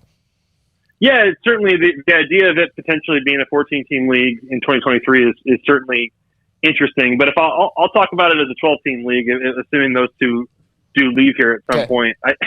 I think it's just a super, super competitive conference. I do think it's still perceived as a Power 5 conference, and none of us can really guess where things end up on the TV side of things in 2025 in terms of the payouts. But I think that you look at that conference and you take Texas and Oklahoma out of the equation. I kind of think nearly any program would have a chance to win a Big 12 title, and I think you'd have a bunch of different programs, playing for conference titles all the time, and having a chance to make a hypothetical 12-team playoff. And so, as long as the Big 12 still has a spot in that, I think it's going to be a pretty darn fun conference to watch. And Look, obviously you don't have like programs that are, recruiting at a top 10 level. So I'm sure people will think that the Big 12, can't have a national championship team because of that. But, I do think that, this is going to become a conference where, you've got to be really good at developing. You've got to be really good at the portal, and you've got to have great coaching. And that's what this conference has been in recent years. And I think it'll keep being that way. And, when you take out the talent gap between Texas, OU, and everybody else, I think it really does kind of level the playing field. And certainly programs like Baylor, we saw it in the peak here not too long ago. Like, you have a chance to kind of take over the conference and be very successful. Max, is there a chance? Because right now, the way the conference is set, at least what it is now, they're probably, they're third, the SEC and Big Ten when it comes to money, then it's the Big 12, and then there's the ACC and the Pac-12. And, of course, they're going to drop a little bit unless they can come up with better Tier 3 type money or even streaming, whatever else with it. But let's say it's in that neighborhood of $22, $24 million a year after they add the teams, and whatever happens with Texas and Oklahoma, we know they're gone. Can they get themselves back up a notch or two, in your opinion? Yeah, it's so hard to say today. It really is, and certainly we'll see what kind of payments Texas and Oklahoma would have to make to leave the conference. Obviously, we all, I think all the 8 members all hope that those are huge sums that are spread out among the schools and all that. But I don't know. I think that's what's kind of crazy about all this is you're sort of leaning on the advice of consultants on what the value of that conference would be. But who truly knows what Fox or ESPN or others are willing to pay for this in 2025? But obviously, the number one priority for these ADs in this conference, beyond having a conference to be in, is remaining whole financially and not having to do drastic budget cuts here in the years ahead. And look, they wouldn't be making this move if they didn't feel like this would help. They wouldn't be doing this if they thought it would hurt. So certainly curious to hear some of that sort of feedback on this and how much it could help the Big 12 from a value standpoint. But certainly you also can make up some of that money by being really relevant in the college football playoff race. And that right now those conferences, the Power 5 conferences get 50, 60 million from being in the playoff here. Yep. So, if you can have a lot of top 25 programs and you can have years when you can get 2 teams into that playoff, I think that's also going to help make up some of the money differences. Max, do you think that this delays the playoff, the 12-team playoff expansion a little bit? Yeah, it's a good question. I think the politics of that stuff have gotten certainly really complicated here over the last month or two. And, there's good reporting on our site today from Nicole Auerbach about where things stand there. But it's going to be very interesting to see. You hear it sort of go back and forth depending on who you talk to about. Some people act like it's dead in the water. Some people say, oh, things are kind of coming back around here, that there is hope now for the 12 team. It's certainly more of a question of what year can they get that started, and what kind of opinions do the folks in the alliance have about it, and what kind of tweaks do they want. But I'm not going to sit here and say that the 12 team playoff is never going to happen, but that is one of the big issues now. Once we kind of get past realignment, that I think these commissioners certainly are going to get into the ring about. Max, so what are your thoughts on Ohio State and Oregon this weekend? Yeah, super interesting first game from Ohio State playing Minnesota, and really a bummer that Minnesota lost Mo Ibrahim, because they really seemed like they had a chance there to make that a 4-quarter game. But I think the playmakers from Ohio State, you saw it at receiver, and we've heard about them all offseason, how talented Garrett Wilson and Chris Olave and those guys all are. But man, the running backs are really, really good too. So certainly you wonder if their defense, which wasn't great against Minnesota, if they're going to have some struggles with Joe Moorhead's attack. But I think this is a big one for Ohio State to show everybody they are. I don't know that C.J. Stroud and all of their players are quite there yet, but I think that this is a team that has a chance certainly to develop into a college football playoff team, and this is certainly one of those weeks to make a statement. And Oregon just wasn't that great against Fresno State, and they, Kayvon Thibodeau's banged up, so not the best timing for Oregon to play them. Eli Johnson, your story, Eli Johnson and the journeys of college football's 2020 opt-outs. Great story about him. He's from Oxford, Mississippi, and what he's been through. How much fun did you have digging around with this one? Yeah, great guy. This is a young man who, everyone sort of had to deal with COVID in some way last year. He dealt with it in a real scary way, where his father David Johnson, great guy who covers Ole Miss for 24/7 Sports. He contracted COVID and actually had to go on a ventilator for 21 days and was in the hospital for nearly 50 days. Miraculously recovered. He wasn't supposed to. They thought he was going to pass away at any moment, and he somehow pulled through. And so really tough year for that family. And then Eli just had some injuries and didn't have a great offseason from being quarantined too much, and decided to opt out last year. And so I talked with him about what that was like. It's certainly for these players, there was a lot of chatter about what does that mean for the sport when guys didn't want to play last year. And I certainly heard it from lots of coaches sort of saying that, those guys don't love football or quitters and stuff like that. And that kind of bothered me. So I wanted to write about, these players that made that decision last year for whatever reason and where they ended up and looked into where the guys that didn't go pro, the ones that returned to college football, about 70% of them ended up having to leave their school. So, which is disappointing to see. So I wanted to write about those guys and kind of where they ended up. And yeah, appreciate you mentioning that one's up on The Athletic this afternoon. Do you have as much fun, honestly, Max, with these type of stories than all the other stuff when it comes to like the grinding over Texas and OU leaving and what's left over, what happened? Isn't this really more fun? Or not fun, but is it more enjoyable, more satisfying on a story like this?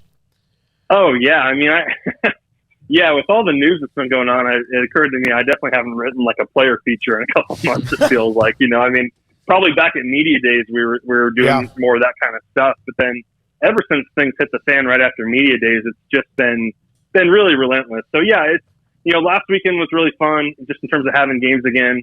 I'm going to Ames this weekend and can't wait to see that game. Should be one of the best non-conference games of the year here. And it is fun to kind of dive back into just slightly normal college football coverage, even though there are so many, issues and newsworthy things we got to keep covering here. Well, I'm glad to know you're in Ames because I wanted to ask you about that game. That's even better. I mean, obviously last week, Max, Iowa State comes in with the biggest expectations they've ever had. They looked okay, for week one. Yeah. I mean, definitely didn't unleash anything spectacular on offense, a little sloppy on defense, but they won. Iowa, meanwhile, looked really impressive. Iowa's owned this series as of late, but it's in Ames, college game day, all that good stuff. What are your thoughts? Yeah, it's going to be incredible. First, this is the first time in the history of the rivalry that both teams have been ranked, and not to mention they're both top 10 right now. So, really incredible stage, and can't wait to see it.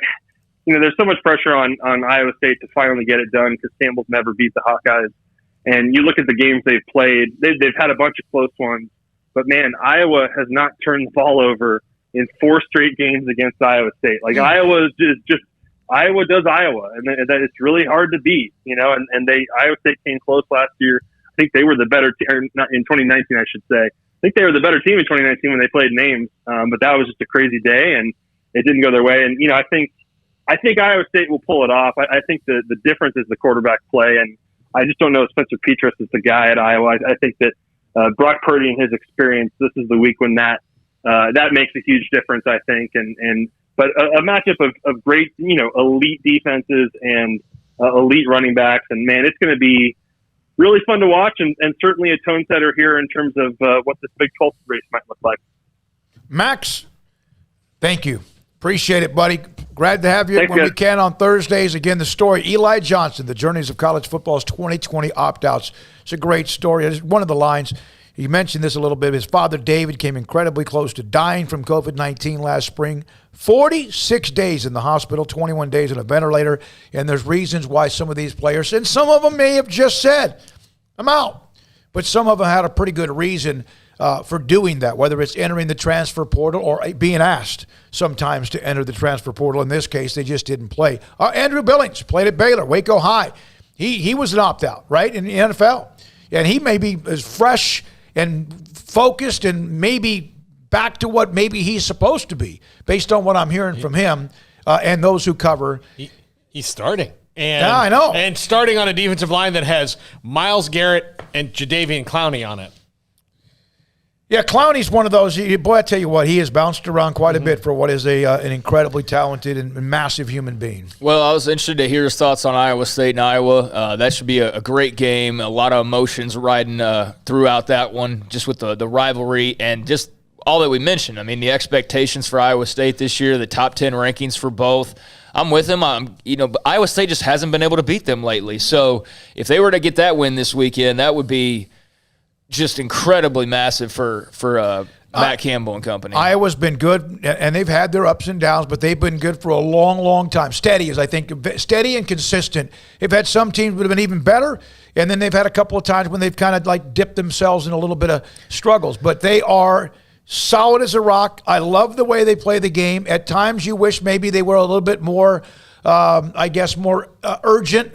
But that's who they are. And quite frankly, I'm not so sure, even though college football has been dominated by up and down and up and down and up and down, that there won't be some sort of a turn in some ways back to that style for teams that can't keep up.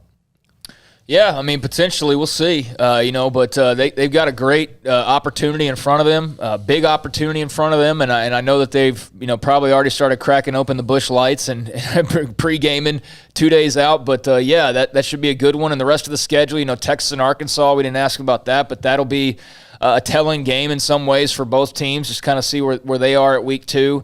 Definitely a more loaded schedule last week, though. We had a lot better matchups. You know why, though, right? Well, no, I don't know why. But it's just a way to I thought you were talking about opening weekend. And they want to get big TV ratings. Well, because they didn't compete with the NFL either. Well, yeah. So you could have more games, put them in more places, including Thursday night, where this is not going to be a night where you want to go up against the Cowboys, Buccaneers, or even the Cardinals and Titans because of how powerful the NFL is. But I loved last week. That was every time I turn around, I get hit with a pretty good game. Yeah, so looking forward to Ohio State, Oregon. I think the Buckeyes probably run them out by the end of that, but we'll see. It's a noon kickoff, which is interesting, so it's a big game right there at the middle part of the day, and the rest of the top 25 is a little hit or miss, but there's a handful of good games, so can't wait to start watching again, starting we'll have games tonight and all the next few days. From Chase Seifert, coming from a UC fan, Cincinnati, you'll love Nippert Stadium, a mix between old style and new. It's also in the middle of campus, which is awesome. Cool.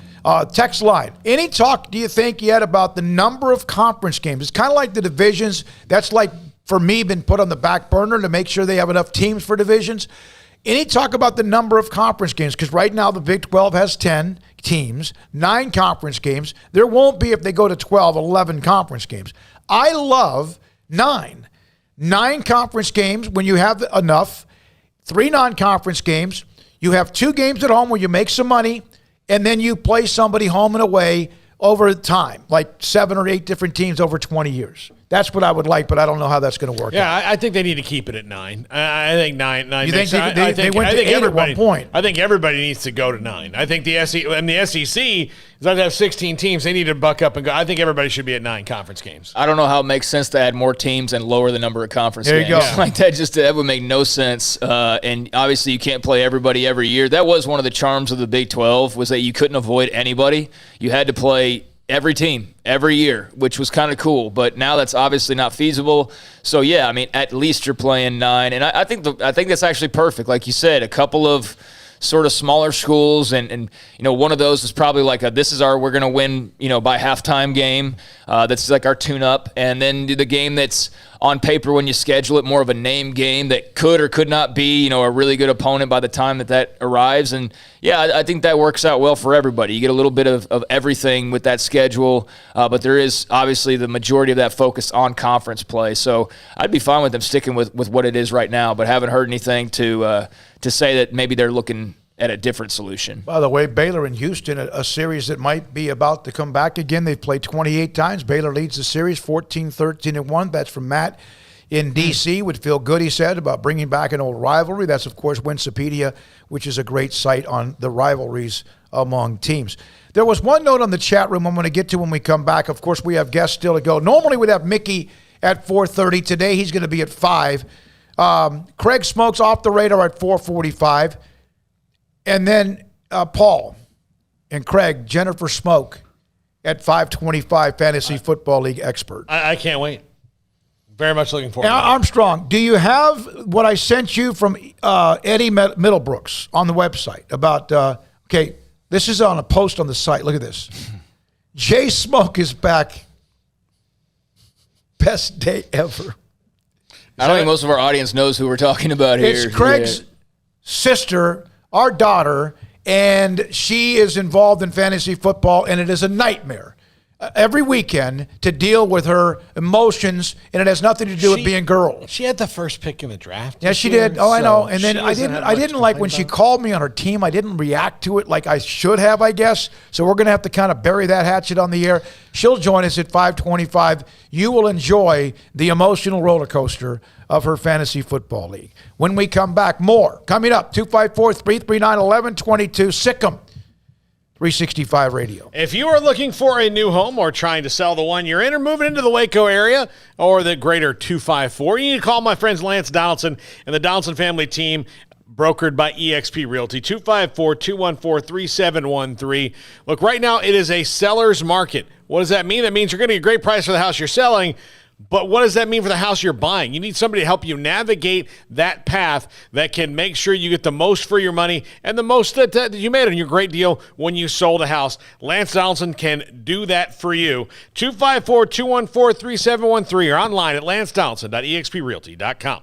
Escape the mundane with the responsive power and exhilarating agility of a new Cadillac from Richard Carr Cadillac. Smile behind the wheel again in the supercharged sophistication of a CT4 or CT5 sedan, or the sporty and spacious XT4, XT5, or XT6 lineup of SUVs. Starting at only $33,395, the Cadillac of your dreams is waiting now at an affordable price at Richard Carr. Test drive from the expansive selection at Richard Carr Cadillac, or let us bring a test drive to you. Go to richardcarcadillac.com to schedule a test drive today. Hey, this is Bryce Petty, former starting quarterback and two-time Big 12 champion, and I know firsthand the importance of being in top shape both on and off the field. So listen up, men. If you're feeling beat down day in and day out and looking for that high-performance edge that separates the men from the boys, then look no further than the Petty Clinic Low T in Waco. Petty Clinic is a comprehensive men's healthcare clinic with an atmosphere catering to men. Board-certified Dr. Kent Petty has a special interest in offering the highest quality medical care to men of all ages. Some of the services offered include screening and treatment for low testosterone or thyroid, infertility, high blood pressure, diabetes, high cholesterol, sleep apnea, while offering comprehensive wellness exams and complete men's health lab panels. High performance men, remember, it's not just a Petty thing. This is Bryce Petty, encouraging you to reach out and Google search Petty Clinic Low T or go to pettycliniclowt.com and get your complimentary lab screening today. Boozers is the wedding ring store and more. If you're ready to get engaged or already married and want to upgrade your wife's ring for a special anniversary, Boozers is the place to go. With the largest selection of premier quality diamond engagement rings and wedding rings in Central Texas. They have 7 cases with over 300 styles of rings from top designers like Natalie Kay. Choose from yellow, white, or rose gold, plus beautiful top quality loose diamonds. With an in-house jewelry, they can also custom make anything you want. Bring in a picture or drawing and let Boozers create your one-of-a-kind pendant or ring. They can even use some of your old gold and diamond jewelry to create something new. At Boozers, you'll find a great selection of quality timepieces, and Boozers is the place for expert watch maintenance and repairs too. They specialize in expert Rolex watch repair for fine jewelry, watches, custom work, and more. Go to Boozers on Valley Mills and Lake Air Drive in Waco. Boozers, the wedding ring store and more. Shorty's Pizza Shack at 12th and Bagby is a homegrown, family-owned and operated must-visit pizza place in Waco. Fantastic pizza by the slice or get the whole pie to share. Great happy hour specials every single day, and it's not just pizza. Great wings. You have to try the Sikkim sauce, chili cheese fries, pizza pillows, and more. Dine in for a great hangout or carry-out. Order online at shortyspizzashack.com or do yourself a favor and bring your crew to the restaurant at 12th and Bagby. Shorty's Pizza Shack. Tell them Paul sent you by.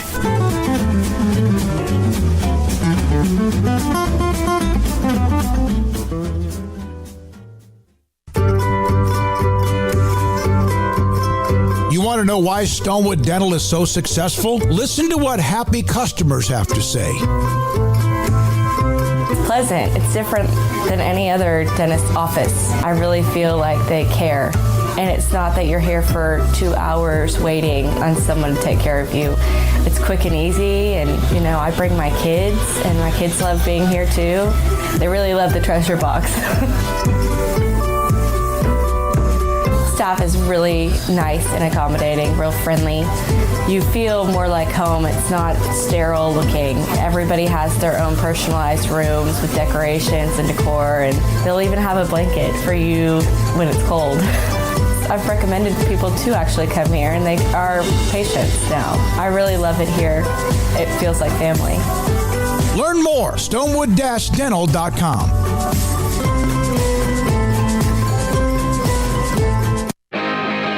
Welcome back to Sikkim 365 Radio.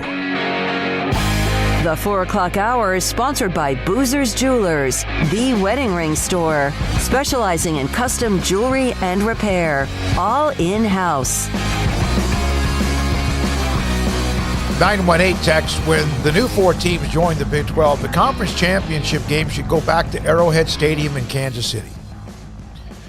Remember one year when Texas won the inaugural Big 12 championship when they beat Nebraska, James Brown and company.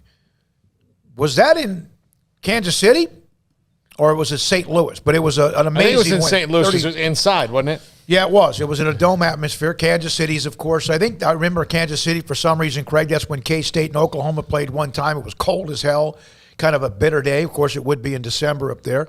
And then it's been at Arlington. I don't know. You know, it depends if you want controlled environments or not. Some places do.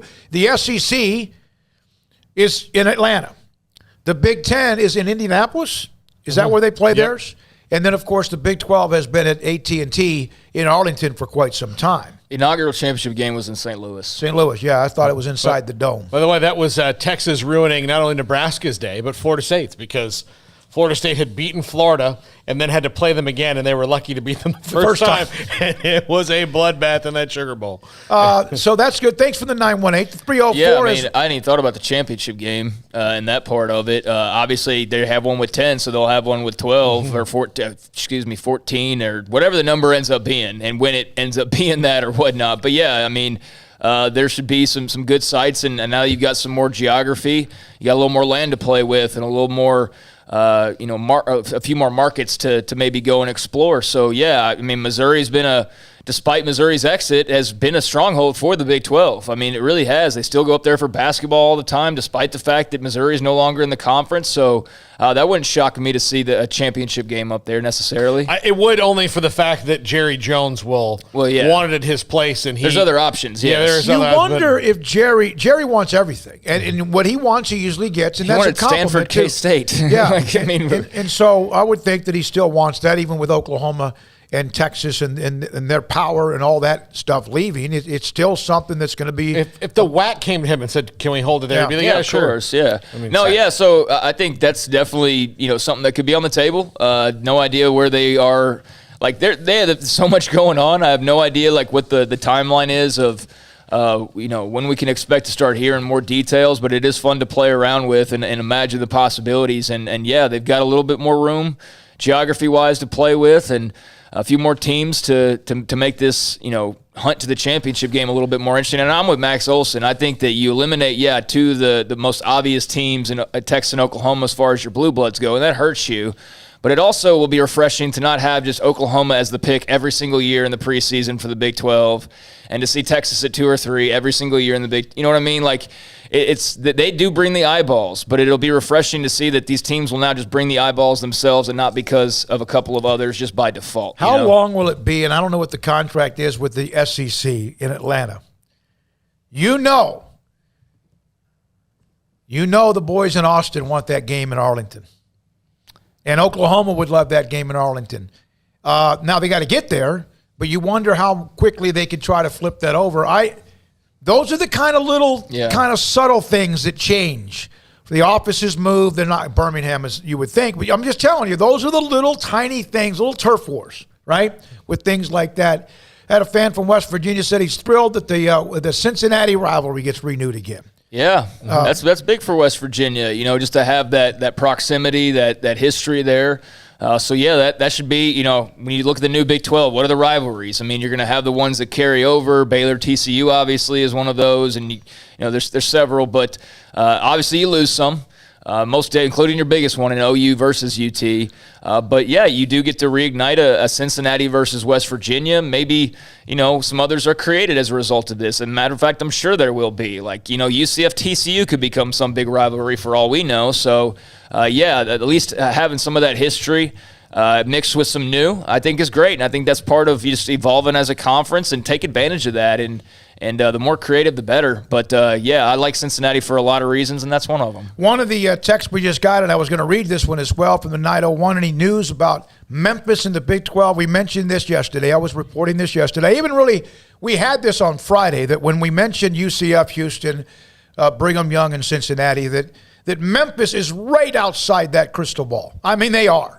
I don't know how far outside of it, but they are in that next conversation. We mentioned Boise State, and there's a couple of other schools that are a part of at least, you ever play the game Asteroids? Yes. There's always something else coming. There's other 3 or 4 other teams that are a part of that mix, and you may scoff at them or you may say no way, but Tulane and SMU and USF, those are still kind of hanging around. Some of them no, but some of them have been, and I do think that Memphis would be probably the next level, next chapter, if they are going to go any deeper than what they have right now. So that's what we have on that. And that's one of the area code 225 asked me that question as well. I know you can't say like everything, but would it be fair to say, to be somewhat revealing, that maybe the selection of these first 4 teams was going to be far easier than the selection of the next couple to 4 teams? Yes. Yeah, I don't think there wasn't. I do think there was some grinding. I think there was still some that were like, we got to be convinced of Houston and that. But I think the next round, if they do add, whether it's 2 or 4, there'll be a lot of gnashing of the teeth about who is next. I do think Memphis and Boise State, in no particular order, because again, there's 2. I think those 2 probably have at least the key to the door. No, they know where the door is. I think the door's cracked. But after that, I mean, if they were to go any deeper, I think it would start to be very difficult to make that next choice. Yes, I do. I think that's just where more of the politics would actually come into play versus how much they might have come into play the first round. Because I think the first round, you knew you had to do something. Like, you had to do something. But now you kind of have the luxury of being able to say, you know what, we did that, we secured ourselves, we're good now on paper. Now we're going to strengthen just for the sake of strengthening and to prevent any future losses from having to go through this all over again. We'll still have enough teams to just be okay. But I think that, the first reason for expansion was out of necessity. The second reason for expansion is forward thinking.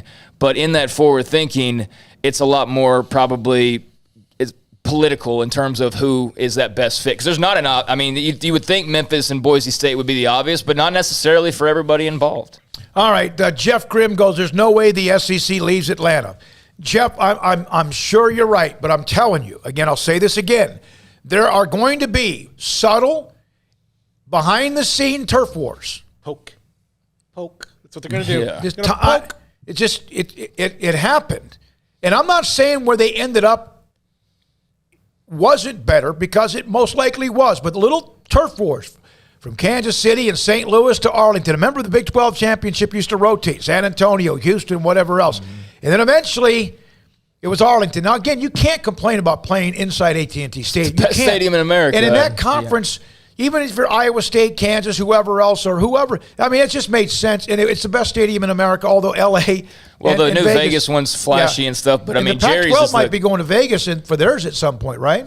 I think they might be. I'm sure they are. I mean, that would be stupid of them to not go to Vegas for Allegiant Stadium. That'd be just dumb. But we're not saying it's going to happen. But I mean, if you think that Oklahoma and Texas are going to come in and just sit on their hands and not Arlington, I mean, then I don't know what to tell you. I'm just going based off the last 20 years. But sure. Subtle turf wars behind the scenes. Oh, you guys don't have 2-foot margaritas at the stadium? Yeah. Oh, okay. I'm just saying, our fans love it.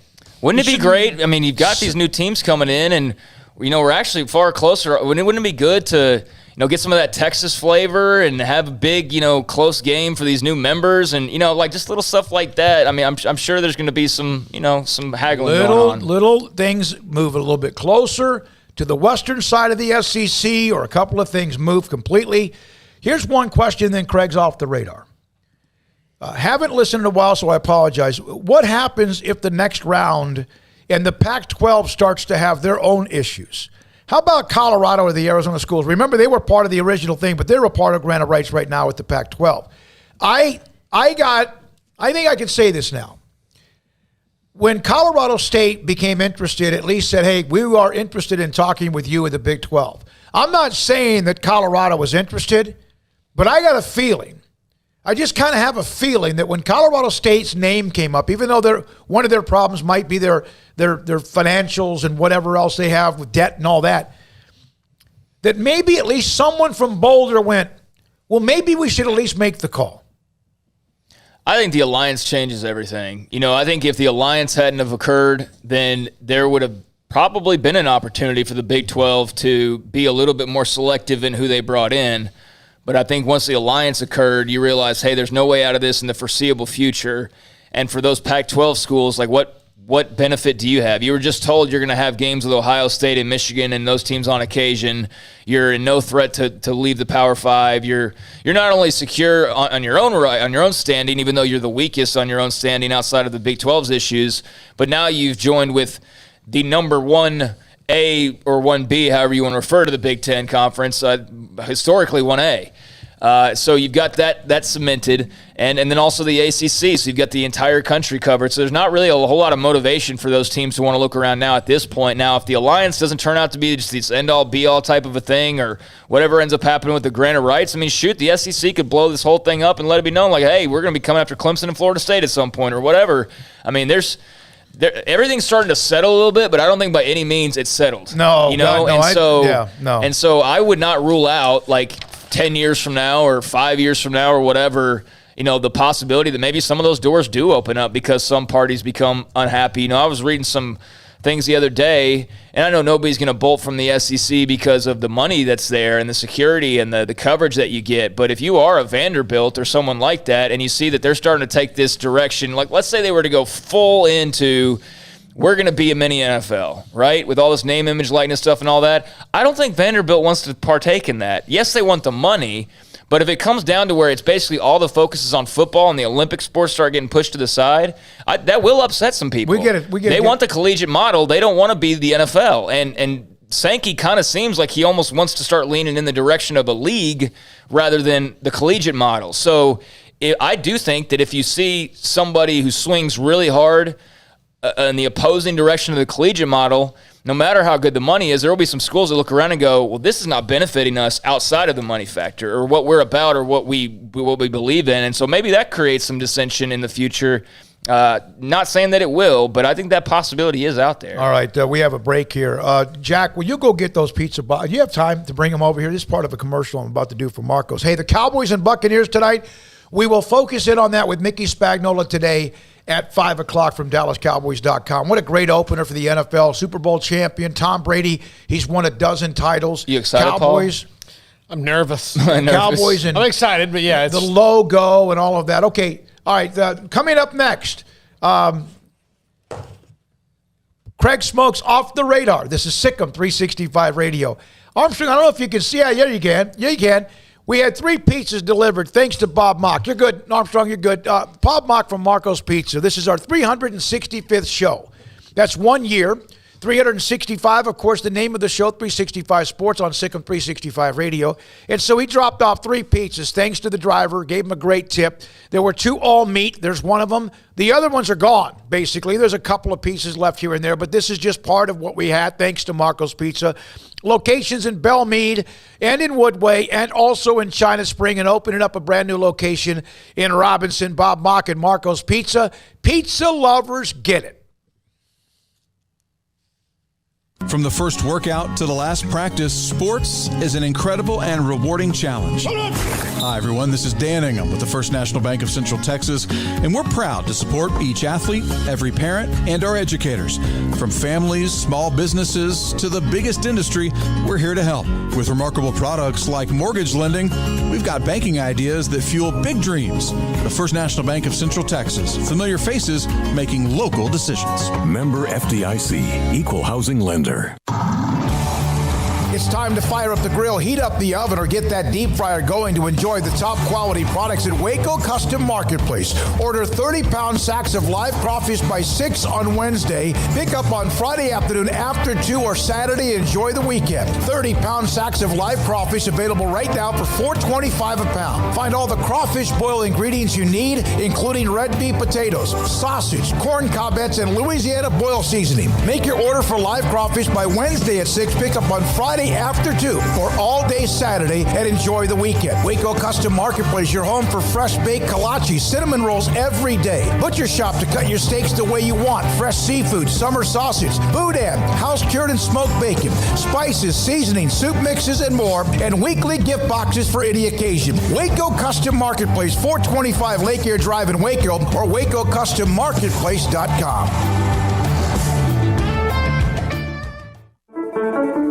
One size fits all. That may be all right for an adjustable belt or cheap sunglasses, but when it comes to your financial needs, no one wants a one-size-fits-all strategy. Cam Heathcott, your Edward Jones financial advisor, knows that his most important goals are yours. That's why he takes the time to understand your needs, knowing you. That's how Edward Jones makes sense of investing. Cam Heathcott, covering Conroe and Houston, 936-756-7717, or cam.heathcott@edwardjones.com. Edward Jones, member SIPC. Stepping into a new pair of boots is great, but stepping into the boots of a U.S. Army officer can also add confidence and leadership skills to your son or daughter's career path. There are more than 150 occupational specialties to help them find the best fit for their future. See all the things your son or daughter can achieve in our boots at GoArmy.com. U.S. Army Waco Recruiting Company, 254-598-8131 or 254-776-1543.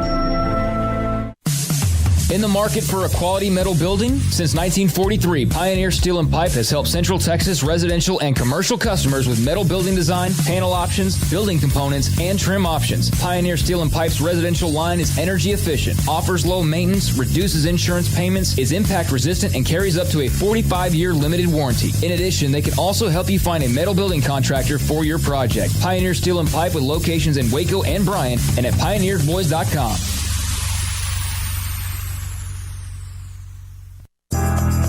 Riverbend Liquor and Wine, Lakeshore Drive at North 19th Street in Waco is a hidden gem. They've got a great selection of spirits, wine, and the most extensive selection of craft beer in Waco in their gorgeous walk-in fridge. And they have an amazing array of high-end bourbons like Pinhook, Weller, Buffalo Trace, Brush Creek, Hotel, Garrison Brothers, Thomas S. Moore, Hooten Young, and Bardstown. Great customer service and a convenient and speedy drive-through window. Riverbend Liquor and Wine. Find out more on Facebook and Instagram.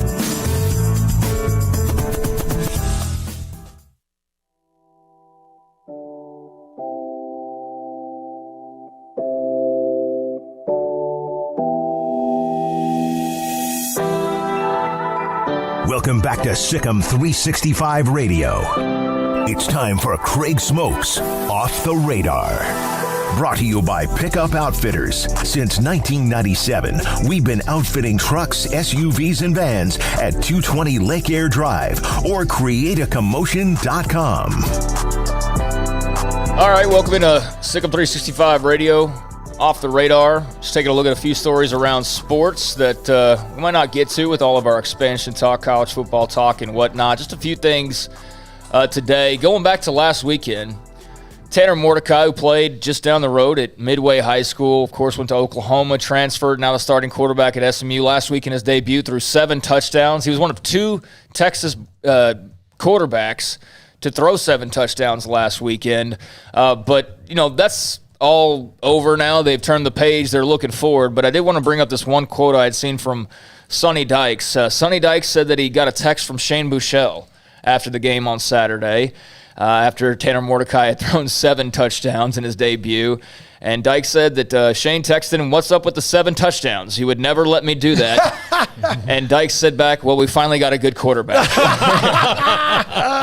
So I thought that was just awesome. That's great. You know, and back at the time when Baylor was hiring their new coach, I was not in the Sonny Dykes camp. I was very much opposed to that. You have to remember, though, it was in the midst of outside the lines reporting on the school every single day.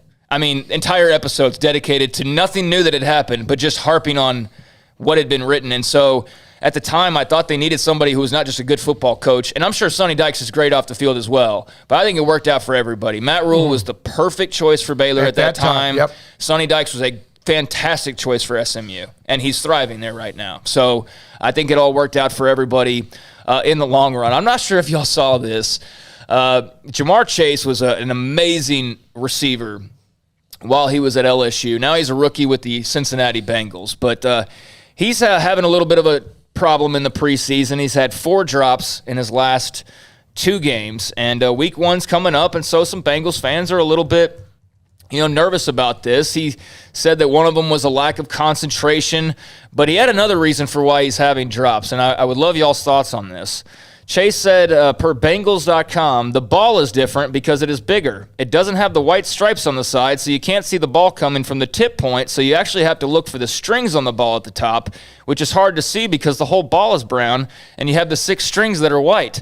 But for the most part, just have to get used to it and find out what I'm comfortable with catching. So did he not work with an NFL football throughout his entire run-up to the draft, throughout the entire portion of training camp? That's a great question. I don't know.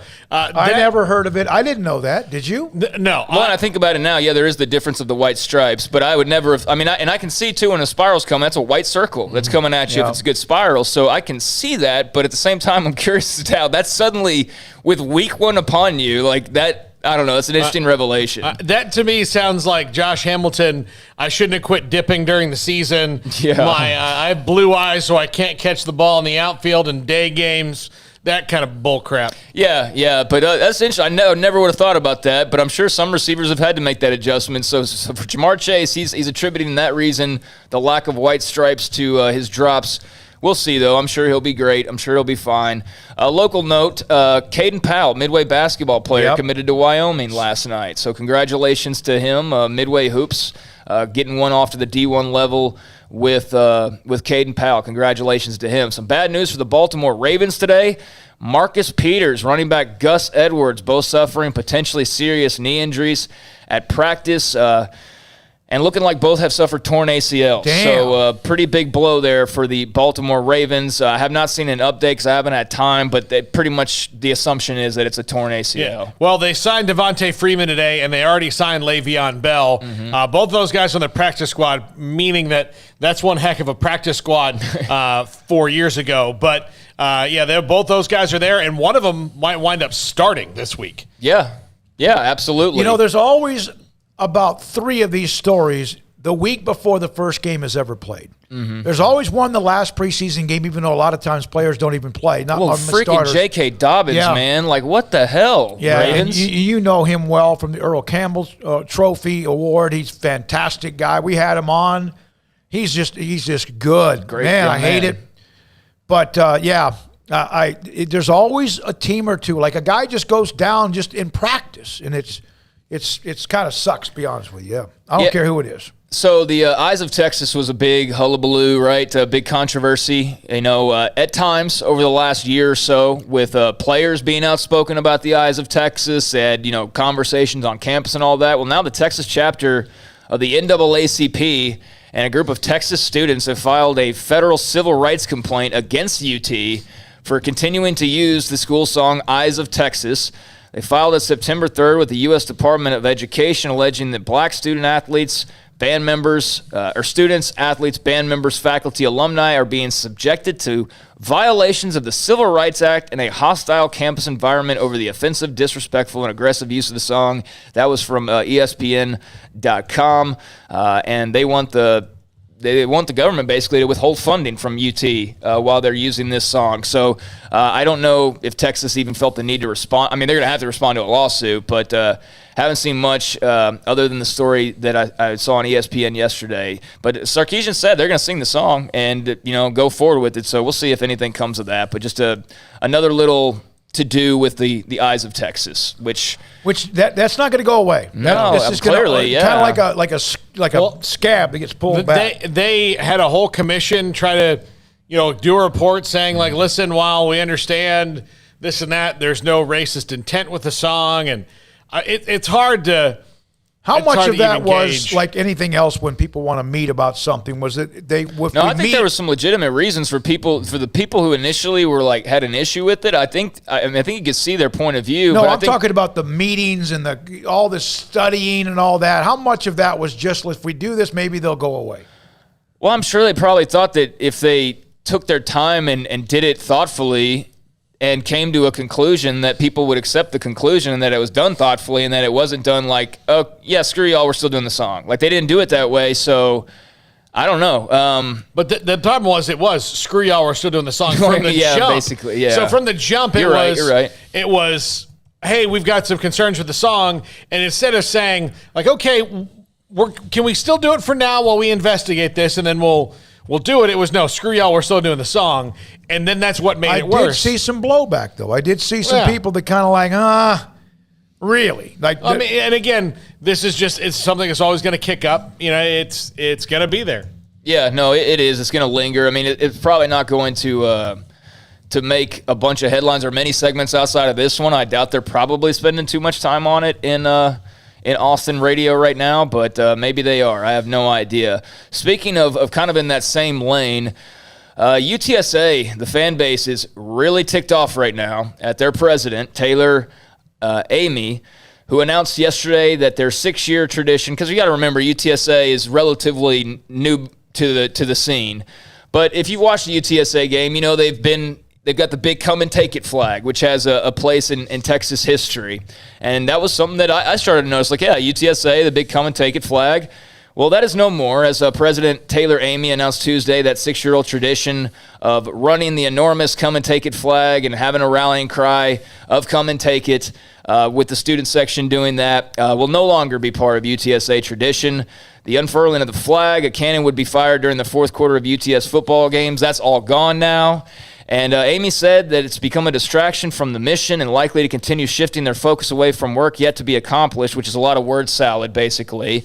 A lot of fans are ticked, like really pissed. They like the come and take it flag. They like the tradition. But why do you think this is? It's because some people who are considered racist or are racist or whatever have apparently used the flag enough to where she feels like it's suddenly a symbol that is one of racism and oppression, and that's why they're getting rid of it. Here's my question for anything like that. There was, the okay symbol now, if you do it the wrong way, is like a racist. Like, why do we let the racist take it? Exactly why my do we point. Tell them, exactly my F point, yourselves, man. This is ours. That was my first thought. That was my first thought. Don't let them take it. Don't let them have it. If a racist goes and starts wearing the American flag, we're going to ban the American flag? Because, you know what, like, I know that happens already, but you're exactly right. You put it exactly how I thought it. I was like, man, if I was a racist person or somebody who just really wanted to do damage, I would intentionally go pick objects of pride, take them on to where they're no longer objects of pride for some people because President Amy will get upset and just ruin it for everybody. So,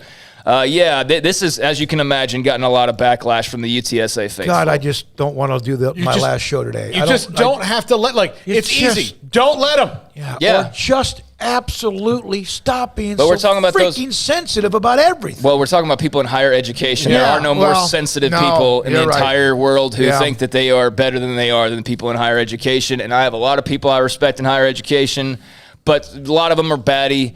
I think this is just stupid. I think this is like, I'm not big on talking about like woke and all of that stuff. I just think that's so played out, but this is a stupid woke move. I mean, it really is. You are looking to find the racism, not addressing the racism. Yeah. You created it, but everybody else just liked a flag. I think there are people who wake up every day and go through people's timelines and whatever else Absolutely just to find they do. something if they're getting too much attention. His name's Sean King. Yes, exactly right. And then he's probably the king of racism. You know, I mean, it's just stupid. I mean, there's things you want to tear down Robert E. Lee statue. Okay, there's merit for that. There's a reason for that. You can make sense of that. But the come and take it flag and all of a sudden trying to portray that because some dude on TikTok is a racist and was using it or whatever, somebody at the Capitol, like that's BS, man. That's BS. And very lame on the part of UTSA and their president. Totally lame. All right. Elsewhere, TJ Watt, massive extension today, 4 years, $112 million with the Pittsburgh Steelers. So he's got his mega deal. He's only 26, and he'll have $80 million in full guarantees. So not bad for JJ's brother. He'd been holding in. Basically, they don't hold out anymore. What they do is they show up and they're like, I have an owie. Look at that. It's an owie. Ouchie. I can't. You can't. And then I'm going to be over here on the side running with a band around my waist and lifting weights until the ouchie's better. And then guess what? TJ Watt's blister's all healed. Did you hear what Big Ben, though? Roethlisberger said pay the man. Oh, he deserves it. I mean, it's absolutely. Just imagine where he could have been playing. Well, and the Steelers, as great of an organization as they are, and they're a fantastically run not only sports organization, but just a business. They're fantastic from top to bottom. They do tend to get a little stingy when it comes to extending guys. Most of the time, that's smart. But TJ Watt is 26 years old at the height of his game. Do the extension. Yeah. Yeah, it would have looked good in blue and silver, that's for sure. Well, could have had him instead of Charlton. Taco. Yeah. So they took Taco instead of TJ Watt. A little bit of a misstep there. All right, finally, the Redskins, team formerly known as the Redskins, Washington football team, they're getting down to their final names for the rebrand. And Tanya Snyder, who's a big part of the organization, obviously, she said there are 8 final names remaining for the Washington football team. I want to know what you guys think about this. Wait a minute, how many? There's 8. It's taken them this long to get Well, think about what they probably started with. Okay, Craig, go through these, and I'll tell you what my theory is on this. Go ahead, go. Well, one is Washington football team. I like it. Okay. Well, get to the mic and tell us you like it. Yeah. The Red Wolves. That's like probably the most popular one amongst fans. Yeah. I would say easily the most popular amongst fans. The Commanders. No. Whack. The Brigade. No. Presidents, even whacker. You know what? The Brigade sounds like an old XFL type Yeah, thing. it does. Yeah. The Armada. No. The Defenders. Armada and Brigade don't have an S at the end of it. That makes it unique. Yeah. Okay. And the Red Hogs. No. Here's what I think. I don't like the political team name mascot. I don't like that. I think they've given the other 7 so that when they say the Washington football team, everybody goes, well, thank God. Yeah, maybe so. I like teams having a name that's like it makes sense with where they are and their history and stuff. And so with Washington, D.C., you're going to have a lot of the politics or Army-type influence and all that. But, like, that's just so the presidents, they should be the Commanders. Washington. Here's one. I got one for you, Smokey. Owen Selpenick said Defenders. What? It was an XFL. It was. It absolutely was. Okay. Yeah. Here's the name if it's not Washington football team. It doesn't have an S on the end, so it's unique, and it's completely indicative of where they are. The Washington Gridlock. Gridlock. That sounds like their running game for a few years. Yeah. I'm surprised nobody's. There's probably a minor league team with that name or something. I want a team's name, either the Washington football team, which is so generic, but it actually I've gotten used to it. You gave me a T-shirt with that. The other one is just something that doesn't have an S at the end of it. I want it to be unique. How many? Washington Gridlock. Well, no, but they are. It's like the defense. You put them in gridlock. Well, the defense but last year's defense was pretty close to that. But they did go 7-9. I think that Red Hogs is kind of silly. The Hogs tradition being involved is cool, but the Red Hogs, I just think that's... What's a Red Hog? I have no idea. One that's been, skin has been peeled off. Arkansas's logo is a Red Hog, but the Defenders, that is so generic. That is so incredibly generic. Armada is the name of the team in... The XFL. No, yeah, but what was the name of the team? Oh, the Sentinels was the team. Yeah, that was the Keanu. In the Keanu Reeves movie. Yeah, the replacements, yeah. Which I actually think Sentinels is better than every single one of these names mentioned. Honestly, Washington Sentinels, that would be hilarious if they did that. And then Keanu could be your guy. We got to get to Mickey. Well, those are the names. They're apparently picking from those, and we'll see. But I would take, I don't know if I'd take any of those on. I guess stick with Washington football team, in my opinion. None of those make me go, So, yeah, those are a few things off the radar. Thank you, Craig. From Owen, by the way, I think it's Salpenick is how you say his last name. I hope I got that right from the text on the Washington football team. The Washington Filibusters came from Miles. I kind of like that one a little bit too. All right. Filibusters. When we come back, Mickey Spagnola, Cowboys and Buccaneers in Tampa. That's next. And Jennifer Smoak, Fantasy Football League expert. at 525, Sikkim 365 Radio. All right, we're running a little behind, so I'll make this quick. Bet with the 3-decade leader, BetUS. Join now for a 125% bonus on cash or 200% bonus on crypto with promo code Sikkim125 or Sikkim200. And at BetUS Sports, Casino, Horses, Pop Culture, and more at BetUS.com. You bet, you win, you get paid.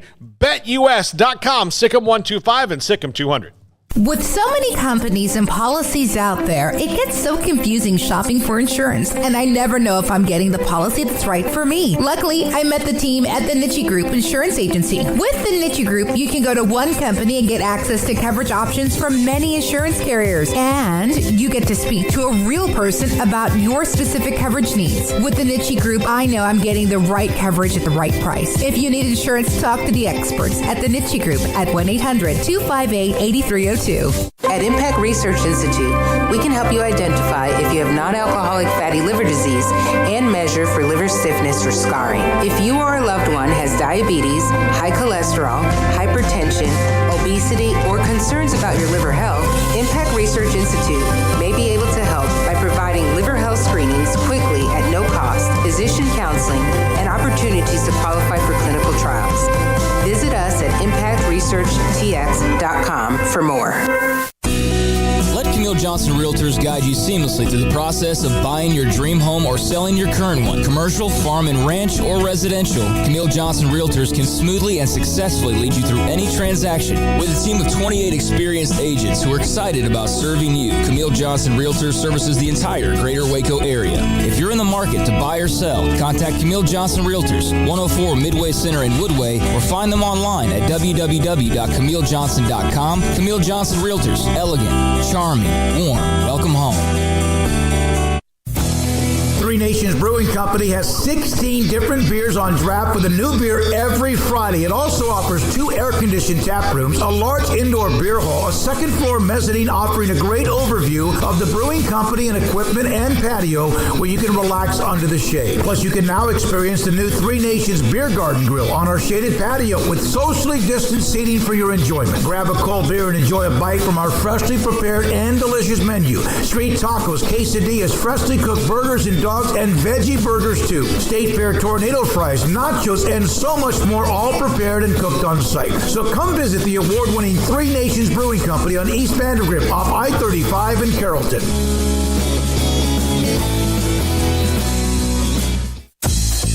Baylor Scott and White, Southwest Sports Medicine and Orthopedics. The team physicians for Baylor Athletics, diagnosing and treating all sports-related injuries, including concussions. These specialists also provide orthopedic services for athletes and non-athletes alike, whether it's knee or shoulder pain, hand or wrist injuries, orthopedic spine care, and even an arthritis and total joint clinic. Trust the doctors Baylor Athletics trusts. Baylor Scott and White, Southwest Sports Medicine and Orthopedics wants to get you back in the game.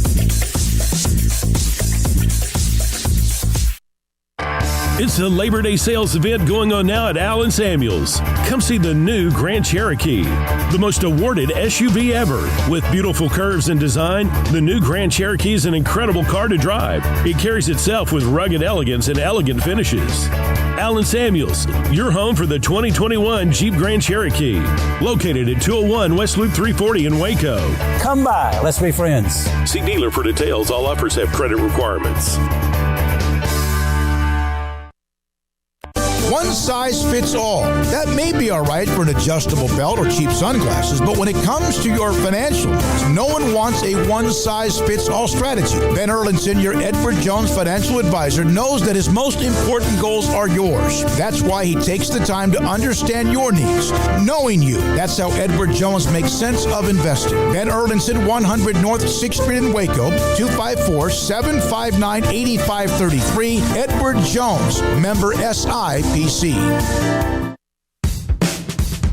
Welcome back to Sikkim 365 Radio. And Prescott on the keeper, walks in, touchdown, Dallas. It's time for our weekly segment with Mickey Spagnola of DallasCowboys.com. Brought to you by the First National Bank of Central Texas, with 5 locations to serve you. Catch is made by Amari Cooper, who broke free. Inside the 20, stays in bounds, and is wrestled out at the Eagles' 8-yard line. The 5 o'clock hour is sponsored by Edward Jones Investments with financial advisor Brad Wilson. Investing his time and experience back to you and your money during today's changing times. Edward Jones, making sense of investing. Now here's David Smoak, Paul Catalina, and Craig Smoak. All right, here we go. This first day, 2021, the NFL season. Defending champions, Super Bowl champions, man, they finished on roaring at the end, beating Pat Mahomes and Kansas City, and Tom Brady, of course, against the Cowboys. The logo, the image, the prestige, and the history and tradition. Mickey, is there a better matchup than this one that they could have for television than these two teams if they had another game, other than maybe, again, a rematch between Brady and Mahomes? Yeah, I think they're sitting there rubbing their hands together going, boy, isn't this delicious, right?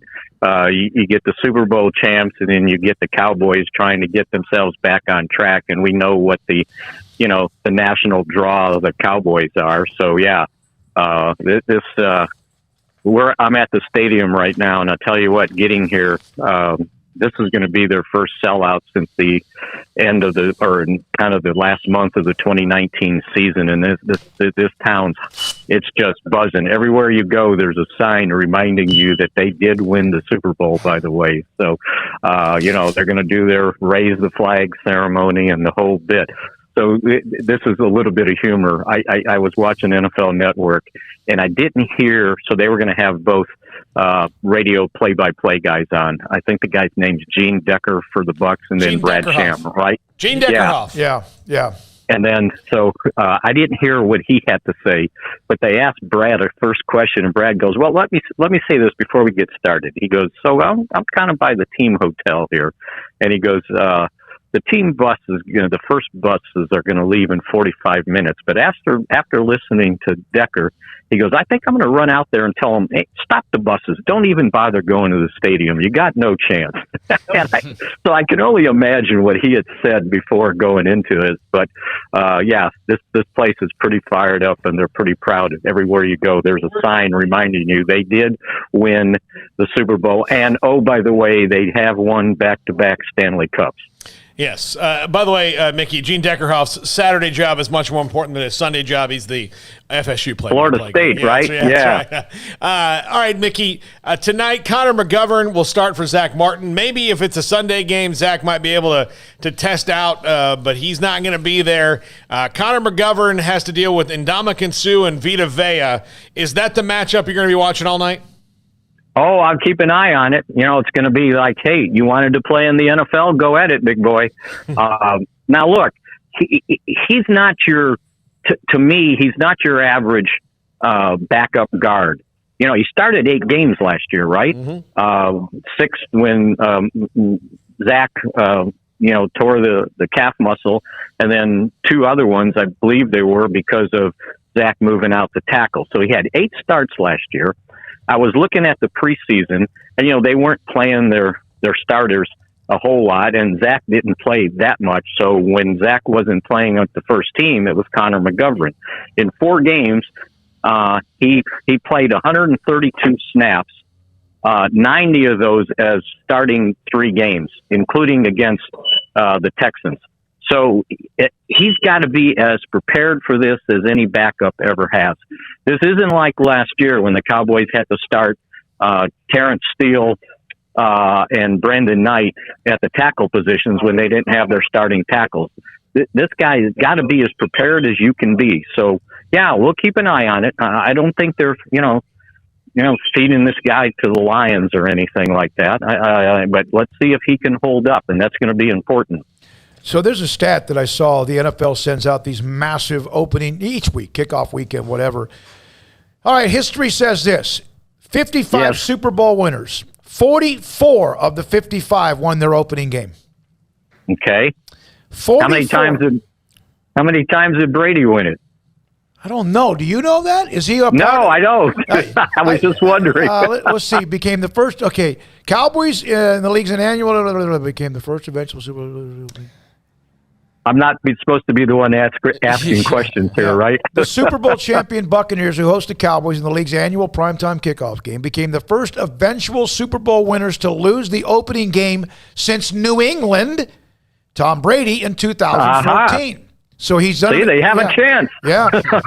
There you go. So you're saying there's a chance. There's a chance. There's a chance, right? Well, there's always a chance when you go to bat, right? Even if you're batting .000. No, there's no, but it does matter. And a Super Bowl thing, that's a different animal, but 44 or 55 is a huge number. But it's about those first two games, isn't it, Mickey, about how you do those first two games, the percentages that lead to whether or not you're a playoff team.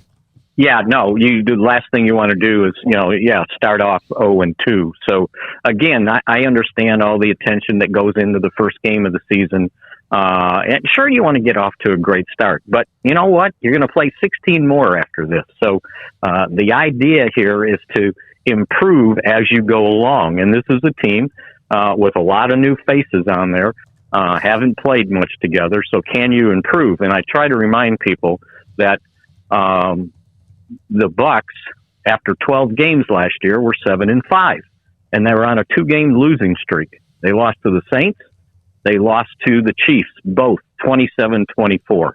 And then they went on a 4-game winning streak. And then they went on another 4-game winning streak after that. So they kind of hit their stride, the second, 3 quarters into the season. And it turned out awfully well. So, yeah, I just didn't want anybody jumping off the ledge, because if the Cowboys lose the first game of the season to the defending world champs. Yeah, but here's another thing. By the way, I've been told that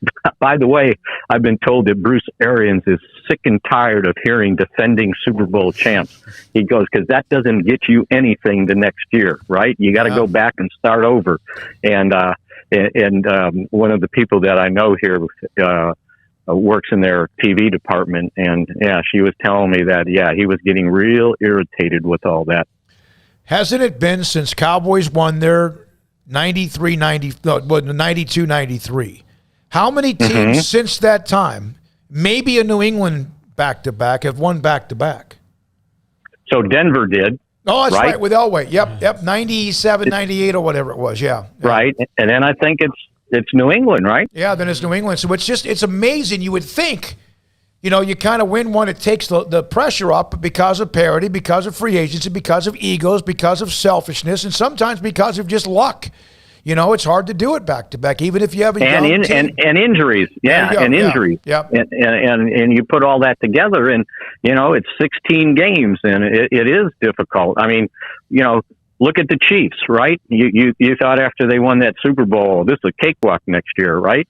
Well, then all of a sudden they got to go into the championship game, and their offensive line is a mess. They got neither of their starting tackles. The starting guard has to move the tackle, so now they got to put somebody at guard that hadn't played very much, and we saw the results of that, right? I know they've got a good defense here, but it sure helps when you're playing against 3 backups on the opposing team's offensive line. Mickey, on the other side, defensive tackle-wise, the Cowboys are starting Carlos Watkins and Osa Odigizua. That's a position that, they desperately want to get better at, but Neville Gallimore's out. Tristan Hill, who was a second-round draft pick just a couple years ago, still not going to play. How confident are you in those guys tonight inside this new scheme? Yeah, Watkins has looked pretty good, but again, he's coming off COVID reserve. Odigizua, as you pointed out, 3rd-round draft choice. He's a rookie, right?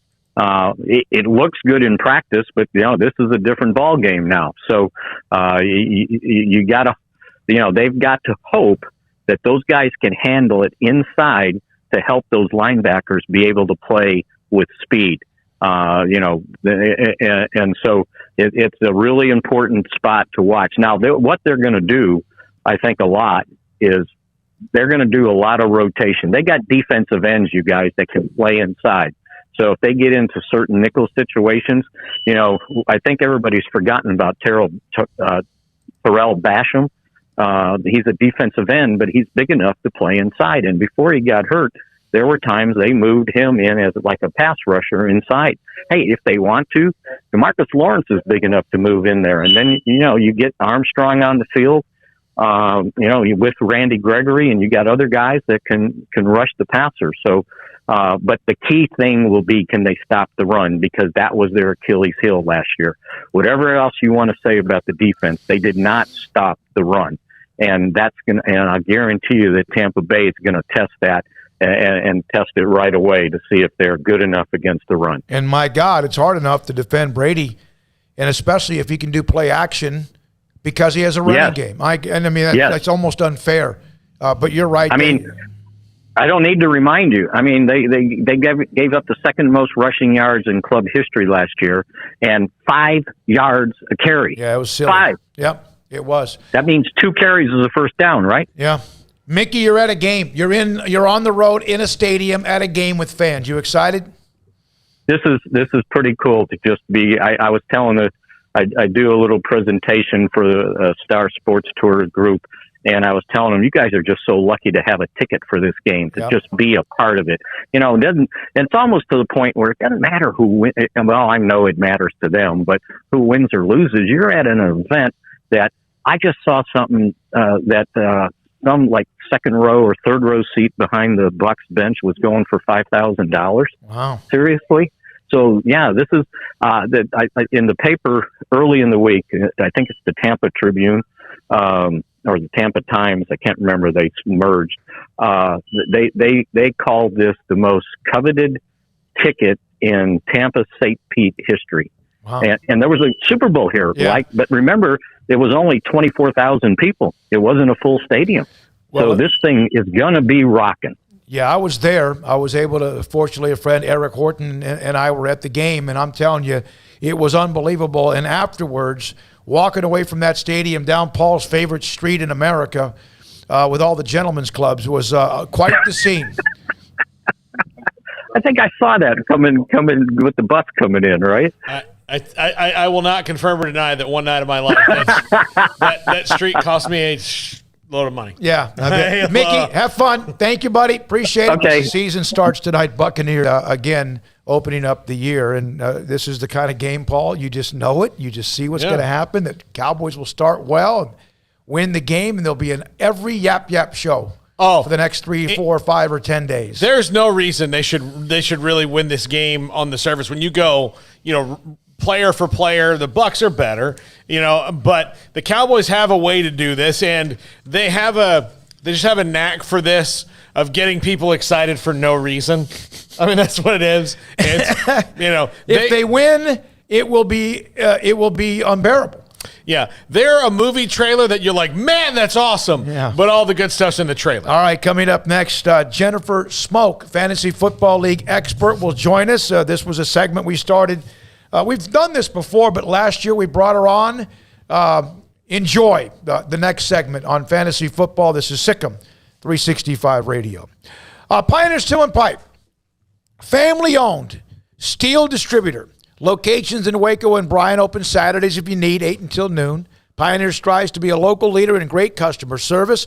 Pioneer Steel and Pipe offers a large variety of metal products such as metal buildings, metal roofing, pipe, and many other types of structural steel. Some of the reviews: friendly staff, good customer service, excellent quality products, friendly people, good quality, great prices. If you have those, then you're fine. But that doesn't mean you just rest on your laurels, and that's how they've survived and been through it all and been better than ever since 1943. PioneerBoys.com. When it comes to me and my money, I know the way it should be. I need a partner I can count on. That's Genco and me. Genco is my credit union. They're always there for me. They're people I trust. They treat me like family. My money, my future, my credit union. Genco. Don Humidor, your home with a 48-foot walk-in humidor with the elite cigar brands from around the world, including the #1 cigar of the year, Aging Room Cuatro Nicaragua. Plus, they have the great brands like Macanudo and Artur Fuente, Rocky Patel, Aston, and so much more. CBD, great for sore muscles, aches and pains, sleep, Vita Dreams, and anxiety, mild depression, general health and wellness. Their staff very knowledgeable on the subject. If anyone is curious about CBD, ask Carol and Ashley. Don Humidor in the Townwood Shopping Center off Valley Mills in Waco.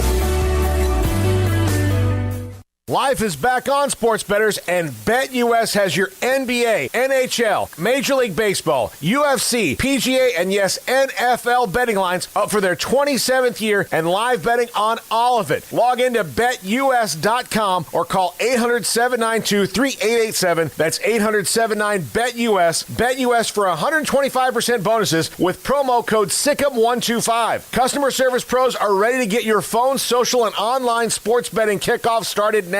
Play with the proven mainstay in the industry. BetUS. You bet, you win, you get paid. BetUS.com. Use promo code SICK'EM125.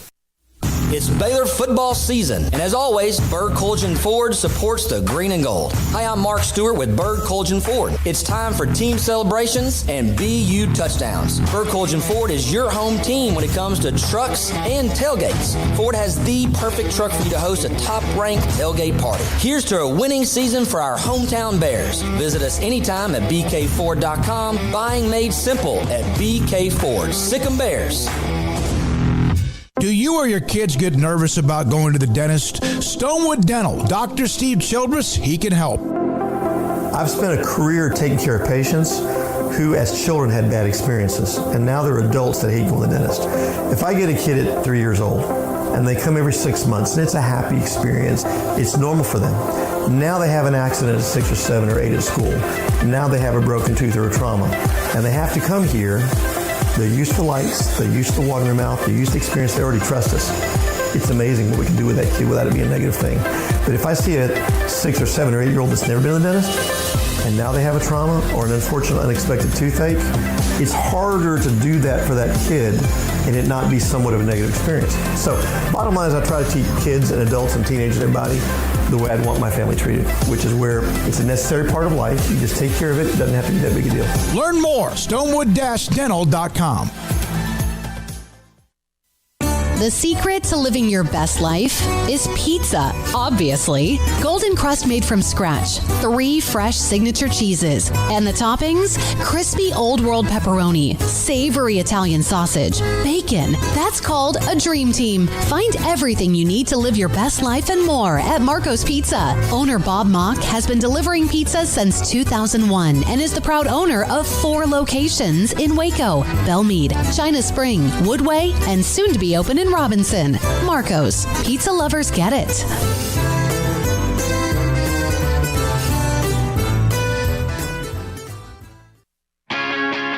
Welcome back to Sick 'em 365 Radio. Have you subscribed to our YouTube channel? Search 365 Sports on YouTube. All right, here we go. This 5 o'clock hour. Paul's Top 5 coming up around the corner.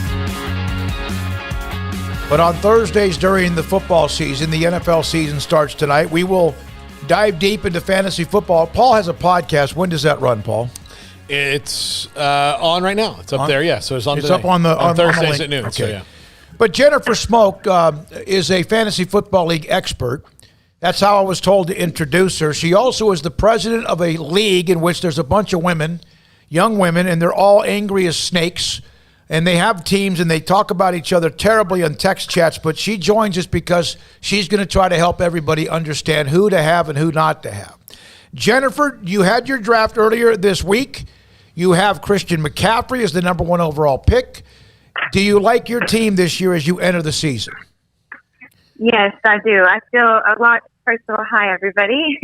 And I do. I feel, or actually, this is probably the first draft in the last 2 years that I have ended it and actually feel very, very confident and feel like I did pretty well with the having the #1 pick and having to wait so long in between picks. So, yes, I'm excited about this team. So, Jennifer, full disclosure, you tried to get me to talk you out of drafting Christian McCaffrey because of his injuries. You had the first pick, but you took him, right? Yes, I did take Christian McCaffrey. The reason I was debating is because it's funny because even though I feel like most people would say get Dalvin Cook next, get Alvin Kamara next, I was actually really interested in getting Derrick Henry. So I was debating on that just because, Derrick Henry had one of the best years last year. So I was, kind of not sure. But I love the way Christian McCaffrey played in 2019. And I also feel like the 3 games he did play in last year, he still was like the top 2 running backs in 2 of those games, top 5 in the other one. So I just feel like as long as he stays healthy, I think a lot of people are doubting him just because he had some injuries last year, but I don't feel like those injuries are that serious. So as long as he stays healthy, I think it's going to be a good pick compared to my other number 1 picks in the past. Hello, Jennifer. Hi. No pressure. Hi, No pressure. You're only in front of the biggest audience we've ever had. By the way, there are right now 11,300 people watching this segment, and so no pressure. Just people from all over the entire country, and in some cases foreign countries as well. So no pressure or anything. Yeah. So Christian McCaffrey, who's your quarterback? My quarterback is Russell Wilson, which this year I had about 8 to 10 guys that I had written down on a piece of paper that I really wanted to try to get. And of course, because of the fact I have to wait 20 picks since I was the number 1 pick, when everyone started grabbing quarterbacks, it was just left and right. I didn't get exactly who I wanted, but I do feel like, Wilson is a great quarterback. And the last half of the season, he wasn't even in the top 10, but I do think that he'll be better this year. So I also got Jameis Winston as my backup, and from what I saw in the preseason games, I feel like he can be a hot commodity as well. So we'll just kind of see how it goes this year and try to rotate them out. But I am very sad that I wasn't able to grab my sweet little Herbie again this year, but that's okay. That's okay. Her sweet little Herbie, Justin Herbert, is now her sweet little Herbie. Yeah. In 1 year. I mean, it took a year. And a sweet little, and she picked him up. That was not even an original quarterback. Paul, did she do well with Russell Wilson? I mean, 40 touchdown passes last year. I think so. I mean, especially when she drafted him, she did send me the rundown. She's good across the board, got a good bench and everything. I was trying to find the text so I could put the roster up on the screen, Jen, but you have a good bench. You have good wide receivers. You got a good tight end. Yeah, I think you did well. The first pick can be tricky sometimes because you pick one and then 20. You have to wait 20 picks down the line. Well, doesn't everybody really? No. Yeah, I guess you don't. You go 8 to 8. Because it's a snake. So it's like beneficial to have the first pick, but then by the time it gets back to you, you get a back-to-back pick, which is great. But sometimes not everything you want is there. And Russell, I still think, you can't go wrong with Russell Wilson. I mean, like I said, he wasn't in the top 10 at the end of the second half of the season, but he was still a number 1 fantasy throughout the whole first half of the season. So I have faith in Russell. I feel like he's a very consistent quarterback. So we'll see. Hopefully he'll do good for me this year. The key to this entire team, though, and I tried to talk to her about this before the draft, was you have positions, and like most people look at tight ends, if you don't have Travis Kelce or Kittles, who was hurt last year, among others, you just, you kind of let that one fade. But there's a huge gap between the top 2 or 3, Paul, and the rest of the tight ends. And I was telling her about this guy from Las Vegas, Halpin. He's really good. Who? Dad, stop. No, Dad's blind. I call my dad after I get my whole team drafted, and I'm actually really excited because in the past years I felt like I was kind of upset about a few picks, but this year I actually feel like I have a pretty solid team. And Dad is just like, who's Waller? Who's Waller? I'm like, Dad, do you watch the NFL football league? Like, do you actually watch anything? Because Darren Waller, it was said, Darren Waller last year went a little under the radar because, of course, people like Travis Kelce with his record-breaking year, overshadow him. But he is really one of the best tight ends in the last 10 years. And after Kelce, Waller, and Kittle go off the board, the tight end position, like you said, becomes very slim. So I am very confident in Waller. I feel like I remember when I played him against him in the last years, he always screws me over. And he was actually fourth in overall receptions of any pass catcher, right behind Devontae Adams and ahead of Travis Kelce last year. So I think it's very important for me to have him in a PPR league. Yeah, I was very impressed with that choice. All right. By the way, Armstrong, I just sent over the images to you of Jennifer's team.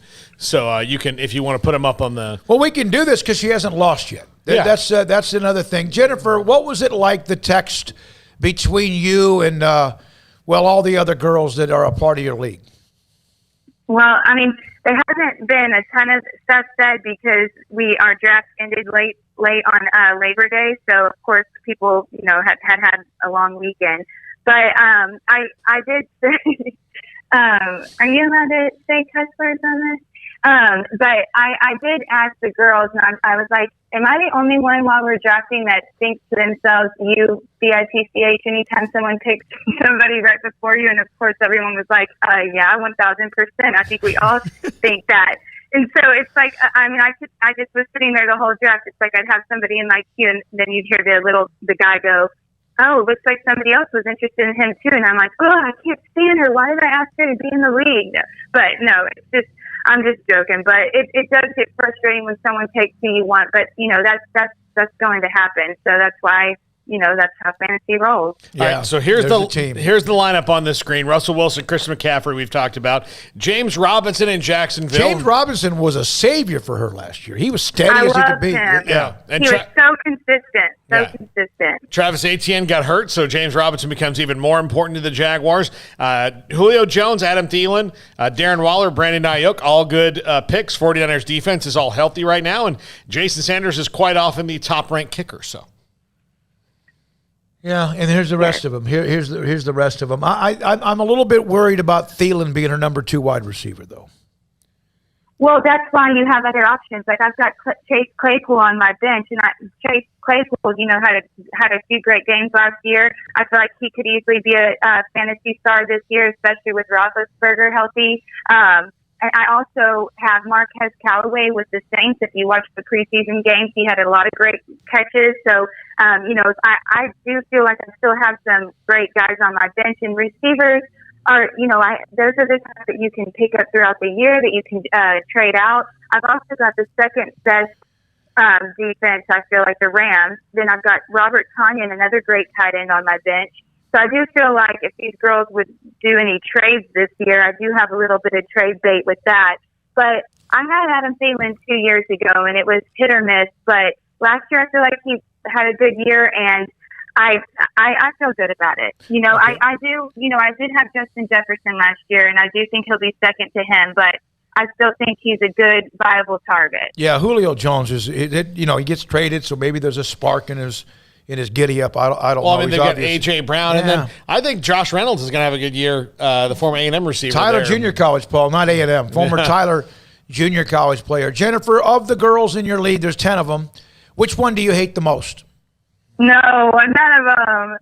Only while we're doing the draft and then when I'm playing them. But other than that, I love them all. Okay. And you have to remember, Julio is, they're probably going to, any team that's playing them is going to have their number 1 quarterback on A.J. Brown more than likely. So I hope that opens up some possibilities for Julio. She's even trying to talk X's and O's and scheming now. Yeah, she's very good. She was in it last year. Of course, you had the one team that I don't know how that draft happened. That was, or how you even let it happen. I do. She just had a bad night. I got close last year. I got screwed is what happened, but it's fine. I'm over it. But I had this. I was afraid the girls were going to think I was cheating because we don't do the auto draft like where we pick the lineup through the ESPN league. I actually draw the names, and so last year I had the number 2 pick, and the year before that I had the number 1 pick. So the fact that I drew myself 1 again, I was like, I know they're going to think I'm cheating, but I record the whole thing and send them the video so they know I'm not. And I cut the pieces of paper exactly the same shape and size and fold them all the same way. So there's just it just happened to be a coincidence. Yeah, but if they like you and they're best friends, you shouldn't have to videotape that, right, Paul? They should trust you. Well, there's Jennifer, just in the future, in case they do, there's a website that has like a ping pong ball type thing that you can just randomize it and they can all see it. Okay. All right, so good luck. It's great to have you back on the show. Well, of course, you'll have evidence next week. And I'm playing Persia tonight. So, Persia usually always has one of the best teams. She does. The only person she has playing tonight is Zeke. So hopefully they throw a lot. There you go. Thank you, Jennifer. Jennifer Smoak. All right. Thanks, guys. Craig's sister and our daughter. If you're asking why I'm not asking questions, I don't play fantasy football. Yeah. I'm not it's not my thing. I'll have fun with her from time to time, but I enjoyed, hearing her thoughts. She's very into it. No doubt. She's very into it. I mean, some of her. I feel bad for Daniel. Yeah, but he's into it too. Yeah. He's just as He's got into it. three teams like you do, though. I don't know how you do that. People start talking fantasy, and it's just not my thing. No, I know. It's just not my thing. I know. She is absolutely it is life or death with her. Oh, yeah. The weekend is ruined. I did fantasy football back before it ever really became a thing, because back when you didn't have computers. I mean, of course, you didn't have to do anything but typewriters back then either. But I'm serious. I loved it. And then, man, it got so hard to deal with because you had picks and drops and all that. It used to be simple. You drafted a team, that was it. I'll tell you, for me, what it was just I tried doing baseball one year, and that's just so time consuming. That is the most time consuming to have your rotation and all that. So baseball was a very quick, this is not for me type of thing. Football, I did it for a few years, but then it was all of a sudden, hey, I had two teams, and all of a sudden I had guys playing against my other guys, and it just was this sucks. I'm rooting against everybody the entire time. I'm not even I can't even root for people because, my guy just scored, but for this other team, that's the defense I got. Yeah. So, and that just drove me nuts. So I got out of it. I keep it at 3 to 4.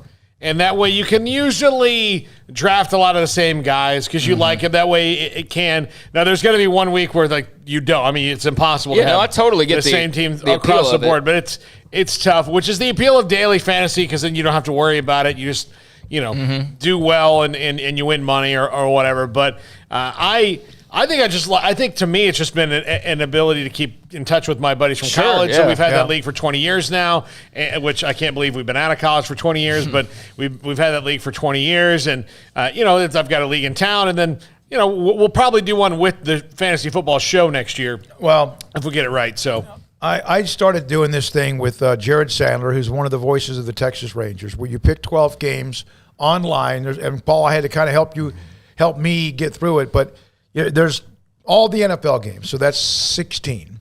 And there's usually 12 college games. And you could take 12 of those 28 or 30, and there's weighted 8 ones, 3 threes, and 1 5. And you, based on the Vegas, right? The spread, yeah. And it's hard enough to pick the NFL straight up for me, but I started it. I tried to do it this week. We'll see what happens. And it's very, very competitive, and we'll see what happens. All right, here's a super chat, then we break.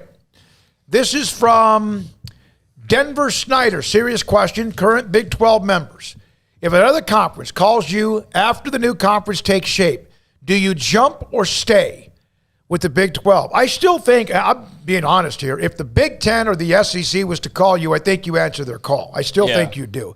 If it's the other ones, I don't know if there's much separation. I know right now there might still be with money, whatever, but I don't think the other ones. I think if the Big 10 or the SEC calls you, you have to take the call. I think you would be stupid not to. I do think that once these 4 teams get in, though, the grant of rights and all this stuff will get worked out a little bit quicker than we think. I mean, they've got, like Max said, they've got until 24, 25, but I do think that once the new 4 teams get in, the new TV deal will be in the works, and it probably already, there's some sort of skeleton for that, because if you're these 12 teams, you want to make sure that something is solidified for, a good long while. Yeah, I would hope that they get some finalized plans on, hey, this is what it's going to be no matter what. You lock them down, and then if there's a buyout that they have to pay down the line like Oklahoma and Texas, then that's their choice to do. But at the same time, I would have to think that the new schools would have had some reassurance that, there's a safe place to come to, because why else do it?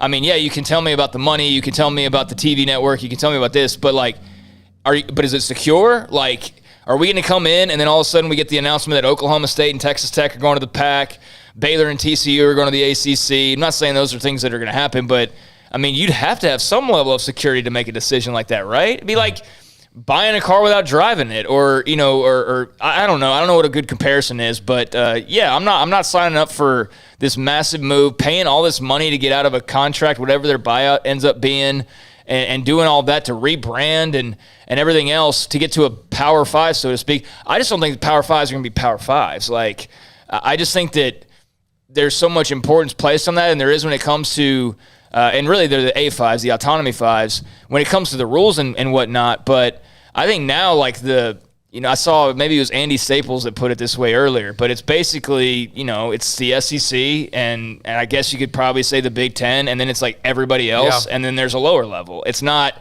the Power 5s and then a mid-level and then a lower level. It's like one or two conferences, the middle level, and then the lower level. So, I think you got to be, obviously the Big 12 has been proactive, but I think you got to have something in writing to ensure these teams that, you're coming for the long run, not just for, a quick fix. Kealani says, I do think the next wave of TV deals is going to be interesting. Since Fox, CBS, NBC are paying twice as what they were paying the NFL, what they used to pay the NFL. How much is left over to pay college conferences? Well, the SEC is about to sign like another $1 billion deal or whatever it might be. There's money, but I've always wondered at some point, even if it's just a little bubble, if there is ever going to be where the bubble pops. And we thought we were going to see that in the next, couple of years ago, and it didn't happen. It's raced right by it. It started paying, and that means the money's there. The fans are soaking up the watching and loving the games. I think the pandemic played a large role in that, because I think we were head on into just there was already so much excess.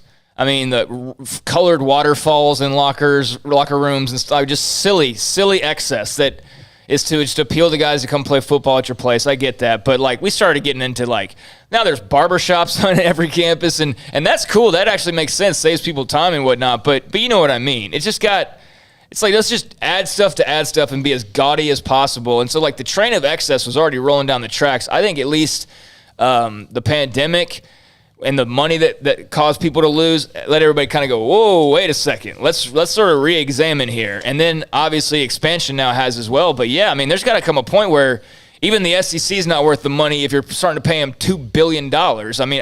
There comes a point where this is the most that you could possibly make that makes business sense. And I got to think we are getting close to approaching that. All right, when we come back, we got a couple more minutes here. The games this weekend. Which is the best game this weekend? I know Oregon and Ohio State's a name game. A&M at Colorado, they're favored by 17. Air Force and Navy. Iowa State to me. Texas and Arkansas. And then Washington at Michigan lost some luster. Utah, Brigham Young. The Holy War. They don't like each other. I think Iowa State's going to be the best game. Yeah. Well, they're two top 10 teams. Both of them are coming off wins. I know Iowa State's kind of popped a bubble here and there, but they won the game. I think Ohio State is going to absolutely. I think they're going to destroy Oregon. Yeah, unless they just slop it all over the place. They're weapons, and even on the road in bad weather, and they got behind, and they just flat out have a bunch of F-15s or whatever you want to call them. They're just everywhere. It's hard to contain them. No, I'm going Iowa State Cy-Hawk Trophy for the game of the week. That's game day, which game day is not always the game of the week, but that's the first time both are in the top 10 in a rivalry game. One's a long-standing historical school, and one's kind of a new on the block, so to speak, football-wise, even though they've had some past success. But this is different, obviously, now for Iowa State. So, I think Oregon and Ohio State could get ugly. I'm very interested to see that outcome. But, game for game, I'm going Cy-Hawk for sure. How about this one? The game of the week is $54.99 on pay-per-view, Oklahoma and Western Carolina. Woo! That's how much that game would cost. That's and you know BS, what? Man. Back in the day, when I wanted to watch them all the time, I would have done that just to watch. I did it. You want to know the most trouble I got in with my dad one time? Was A&M. That was my mom. My dad wound up not caring. A&M was playing somebody, directional Louisiana school, and we were living in Florida, so it wasn't, available to us, but it was on pay-per-view back then. And I happened to find the cable bill with our code on it and ordered the game when I was 13 years old. And my mother was not happy that I paid $39. You know why? She thought it was something else, didn't she? No, she knew exactly what it was. Sure it wasn't something else? No, she knew exactly what it said. It came later. And my dad, because he watched the game with me, and I played it off no, it's just on. Look at that. What do you know? And, my dad was more upset that I was deceitful in the thing. My mom was upset about the $40, which it came out in labor. It came out and I was forced to do more things. So. All right. Good Lord. Those are fun stories, though, aren't they? Yeah. Oh, she was so mad. When we come back, Paul, Catalina's top 5, a couple of text messages in between if we can. And this is Sikkim 365 Radio. Impact Research Institute conducting world-class research studies with personal touch, valuing you, the participant, recognizing basically you as heroes when it comes to the field of medicine because you trying to get your liver screened to see if you have non-alcoholic fatty liver disease is a big deal. It's out there. It's like a ticking time bomb inside your body, and most people don't know they have it. However, non-alcoholic fatty liver disease is something prevalent if you have diabetes, hypertension, high cholesterol, or you are obese in any way.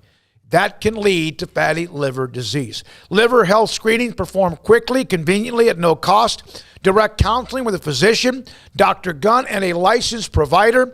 Opportunity to participate in clinical trials with compensation if you qualify. In other words, the government wants Dr. Gunn to help find out about the trends and much more when it comes to non-alcoholic fatty liver disease. There's a fibroscan, an ultrasound basically, in which they can conduct at their location on Fish Pond Road in the Medical Plaza. It's Impact Research Institute. And then if they find something more, they will want you to get an MRI at one of our title sponsors, Ideal MRI. It's Impact Research Institute and Dr. Gunn. At Baylor University, students find their place to shine. They're faithful friends and inspirational leaders. They're championship teammates and independent thinkers. They're on the cutting edge of high tech and in the halls of history. If you want to make the world a brighter place, you can. And if you want to shine in your own way, you can. The spark you need is already inside you. Bring it to Baylor, where lights shine bright. At Ideal MRI, we feel blessed to be part of the Waco community. We're a small family business here in Central Texas. At times like this, the cost of healthcare has never been more important. And unfortunately, significant illnesses and injuries still occur. And that's why Ideal MRI is open and here to serve you through this difficult time. So if you need an MRI, ask your doctor about Ideal MRI. You can schedule online in minutes at idealmri.com or call 833-IDEAL-MRI. Grant Dideker, under the umbrella of Texas Farm Bureau Insurance, McLennan County agent. And you have this umbrella. We mentioned the umbrella of Texas Farm Bureau Insurance, but you serve more than just like home insurance, or you have all sorts of different levels of different things you cover. Yeah. How much does that help? I talked to a guy today. He has, Allstate on his car, Progressive boat, and, Farmers on his home. So I said, why don't you, do you know your agents? No, I just call the 800 number. Why don't you just let me quote that and we can have it all here. Makes it a lot less complicated for you. He really liked that. We have auto, home, life, several different brokerage options, classic cars. Got to ride in a 1978 Ferrari one time. Grant Dideker, Texas Farm Bureau Insurance, McLennan County agent. If someone wants to contact you, just straight on your cell phone? Yep, 254-265-0442. Grant Dideker, Texas Farm Bureau Insurance, a McLennan County agent. Escape the mundane with the responsive power and exhilarating agility of a new Cadillac from Richard Carr Cadillac. Smile behind the wheel again in the supercharged sophistication of a CT4 or CT5 sedan, or the sporty and spacious XT4, XT5, or XT6 lineup of SUVs. Starting at only $33,395, the Cadillac of your dreams is waiting now at an affordable price at Richard Carr. Test drive from the expansive selection at Richard Carr Cadillac, or let us bring a test drive to you. Go to richardcarcadillac.com to schedule a test drive today. Boozers is the wedding ring store and more. If you're ready to get engaged or already married and want to upgrade your wife's ring for a special anniversary, Boozers is the place to go. With the largest selection of premier quality diamond engagement rings and wedding rings in Central Texas. They have 7 cases with over 300 styles of rings from top designers like Natalie Kay. Choose from yellow, white, or rose gold, plus beautiful top quality loose diamonds. With an in-house jewelry, they can also custom make anything you want. Bring in a picture or drawing and let Boozers create your one-of-a-kind pendant or ring. They can even use some of your old gold and diamond jewelry to create something new. At Boozers, you'll find a great selection of quality timepieces, and Boozers is the place for expert watch maintenance and repairs too. They specialize in expert Rolex watch repair for fine jewelry, watches, custom work, and more. Go to Boozers on Valley Mills and Lake Air Drive in Waco. Boozers, the wedding ring store and more. It takes time to reach goals. It's a truth that applies to more than sports. It goes for your financial goals as well. You work hard for your money, and you deserve an investment strategy that lines up with your game plan. And Tom Albers, your Edward Jones financial advisor, can help. If your financial investments aren't putting forth the effort you desire, stop by today for a financial review. Tom Albers, 4301 Lakeshore Drive, 254-776-7605. Edward Jones, member SIPC. Welcome back to Sikkim 365 Radio. This is Paul Catalina's Top 5 at 5:55. Presented by Slapsticks Comedy Club. For ticket information, go to slapstickscomedy.com.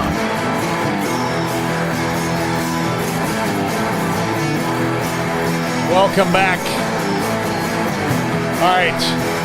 This is one Hayden had to remind me of the top 5 today. And I'm almost embarrassed that it happened this late. But it came together pretty well. I'm pretty quick, and I'm anxious to see Hayden's graphics here. This is top 5 names for new Big 12 games with the new teams in the conference. So, they have the games like the Red River Shootout or the Cy-Hawk Trophy or things like that. I guess it's now the Red River Rivalry because shootout would mean guns. But they have all the different names. Well, I've named some of the new bowls for them, and I am trademarking this, and if any of this takes off, I want to cut. All right. I'll cut you guys in, all of you in this room, but I want to cut. Number 5, the Eastern Time Zone Shootout. West Virginia and UCF. Is there a graphic? Is there a graphic for this, Armstrong? Working on it. Okay. Eastern Time Zone Shootout. Okay. Yeah. So, they're both Not in the real Eastern Time complicated. Zone. You're Cincinnati, Ohio in the East. Yeah, it is. But, Sort of. why But they already have a rivalry with West Virginia from back, that old Big East, buddies, which maybe that's what I'll call that one, the Big East buddies. Very good. All right. There you go. All right. Not quite as funny without the pictures. Just going to say right now. All right. We're working on it. Yeah. Number 4. All right. Number 4. This should only be a basketball game showdown would be Kansas and Houston. Yeah, that's a Final Four against a team that usually is in that mix, or at least there we go. There we go. There we go. Thank God. Yeah. Yeah. This should only be a basketball game. Boy, Baylor beat the dog crap out of Houston in that Final Four. Yeah. And that I thought Houston was a scrappy, and they were, but they had no chance. They couldn't shoot. Yeah. Okay. All right. Number 3, the Chili Cup. Cincinnati versus TCU. And I picked TCU because TCU is in Fort Worth, which is a cow town. So I would assume that of the Texas-based teams that Fort Worth might have the corner on the Texas chili market. Yeah, but Texas chili, does it have a lot of meat in it? Yeah, it's not supposed to have beans. That's all that Texas chili Yeah, is. it's What are you almost talking too. about? Yeah, sometimes it seems like, it's And the beans. It's the beans. Cincinnati chili is that thing on the left. That thing? Yeah, that pile of cheese. The pile of That's cheese. what that is. I remember, noodles and onions. I remember one time at a stopover in Cincinnati at the airport, and I did get their chili. It was good. Yeah. It's good. Not different. It's different. Yeah. Number 2, the Teetotaler Classic. BYU versus Baylor. Oh, my God. These are both schools that forbid alcohol. Now, one of them legitimately does, BYU, and the other one pretends like they do. But the Teetotaler Classic, which we'll get to see a preview of the Teetotaler Classic later this year in Waco. Yes, we will. Yes, we will. So, and there will be no drinking before the game, I'm there sure. There was a Brigham Young fan that sent us a super chat so that we could have a couple of cold ones. Oh, very nice. How about that? Okay, well, I can't say his name. Then they're breaking the rules too. Yeah, Good for them. All right. Yeah. Number 1, the Tommy Tuberville can go to hell game. There you Texas Tech versus Cincinnati. Yeah, that's very fitting there. I'm sorry. The Senator Tommy Tuberville can go to hell game. Yeah. The way he left Tech. The way he left Tech still boggles my mind. Like, that's one of the craziest college football stories. I mean, to be in the midst of a team get together and to just leave. Hosting recruits, wasn't it what they were doing? They were hosting some recruits. He just left. That's still one of the craziest stories. Just for telling, hey, I've got to take a phone call, and just gone. Yeah, or however it happened. But that was the basic gist of it. Yeah, it was just a complete shock out of nowhere. But yeah, Tommy Tuberville, that's definitely a fitting name for that game. That's good stuff, Paul. All right, the Brigham Young fan did send us $4.99. We can get a couple of cold ones somewhere. Don't forget, by the way, we're back on the air tomorrow. A little bit different because it's Friday night high school football. We'll be in Grand Prairie, Texas at the Gopher Bowl. South Grand Prairie and Midway will have the game. We'll be on live 3 to 6 with whatever possible technology we could bring your way to try to bring the atmosphere, but we'll go full throttle. And yes, we will look towards the 20th anniversary of 9/11 as well. For Paul Catalina, for Craig Smoak, Armstrong Sims, Jack McKenzie, and Hayden Bumpus, thank you to all of our incredible sponsors that have been with us since day one and all of them that have joined since then, and that's like you as well. Watching and listening, spreading the word. 365 Sports, episode 365. Thanks again. Special thanks to Marco's Pizza. I'm David Smoak. Good night.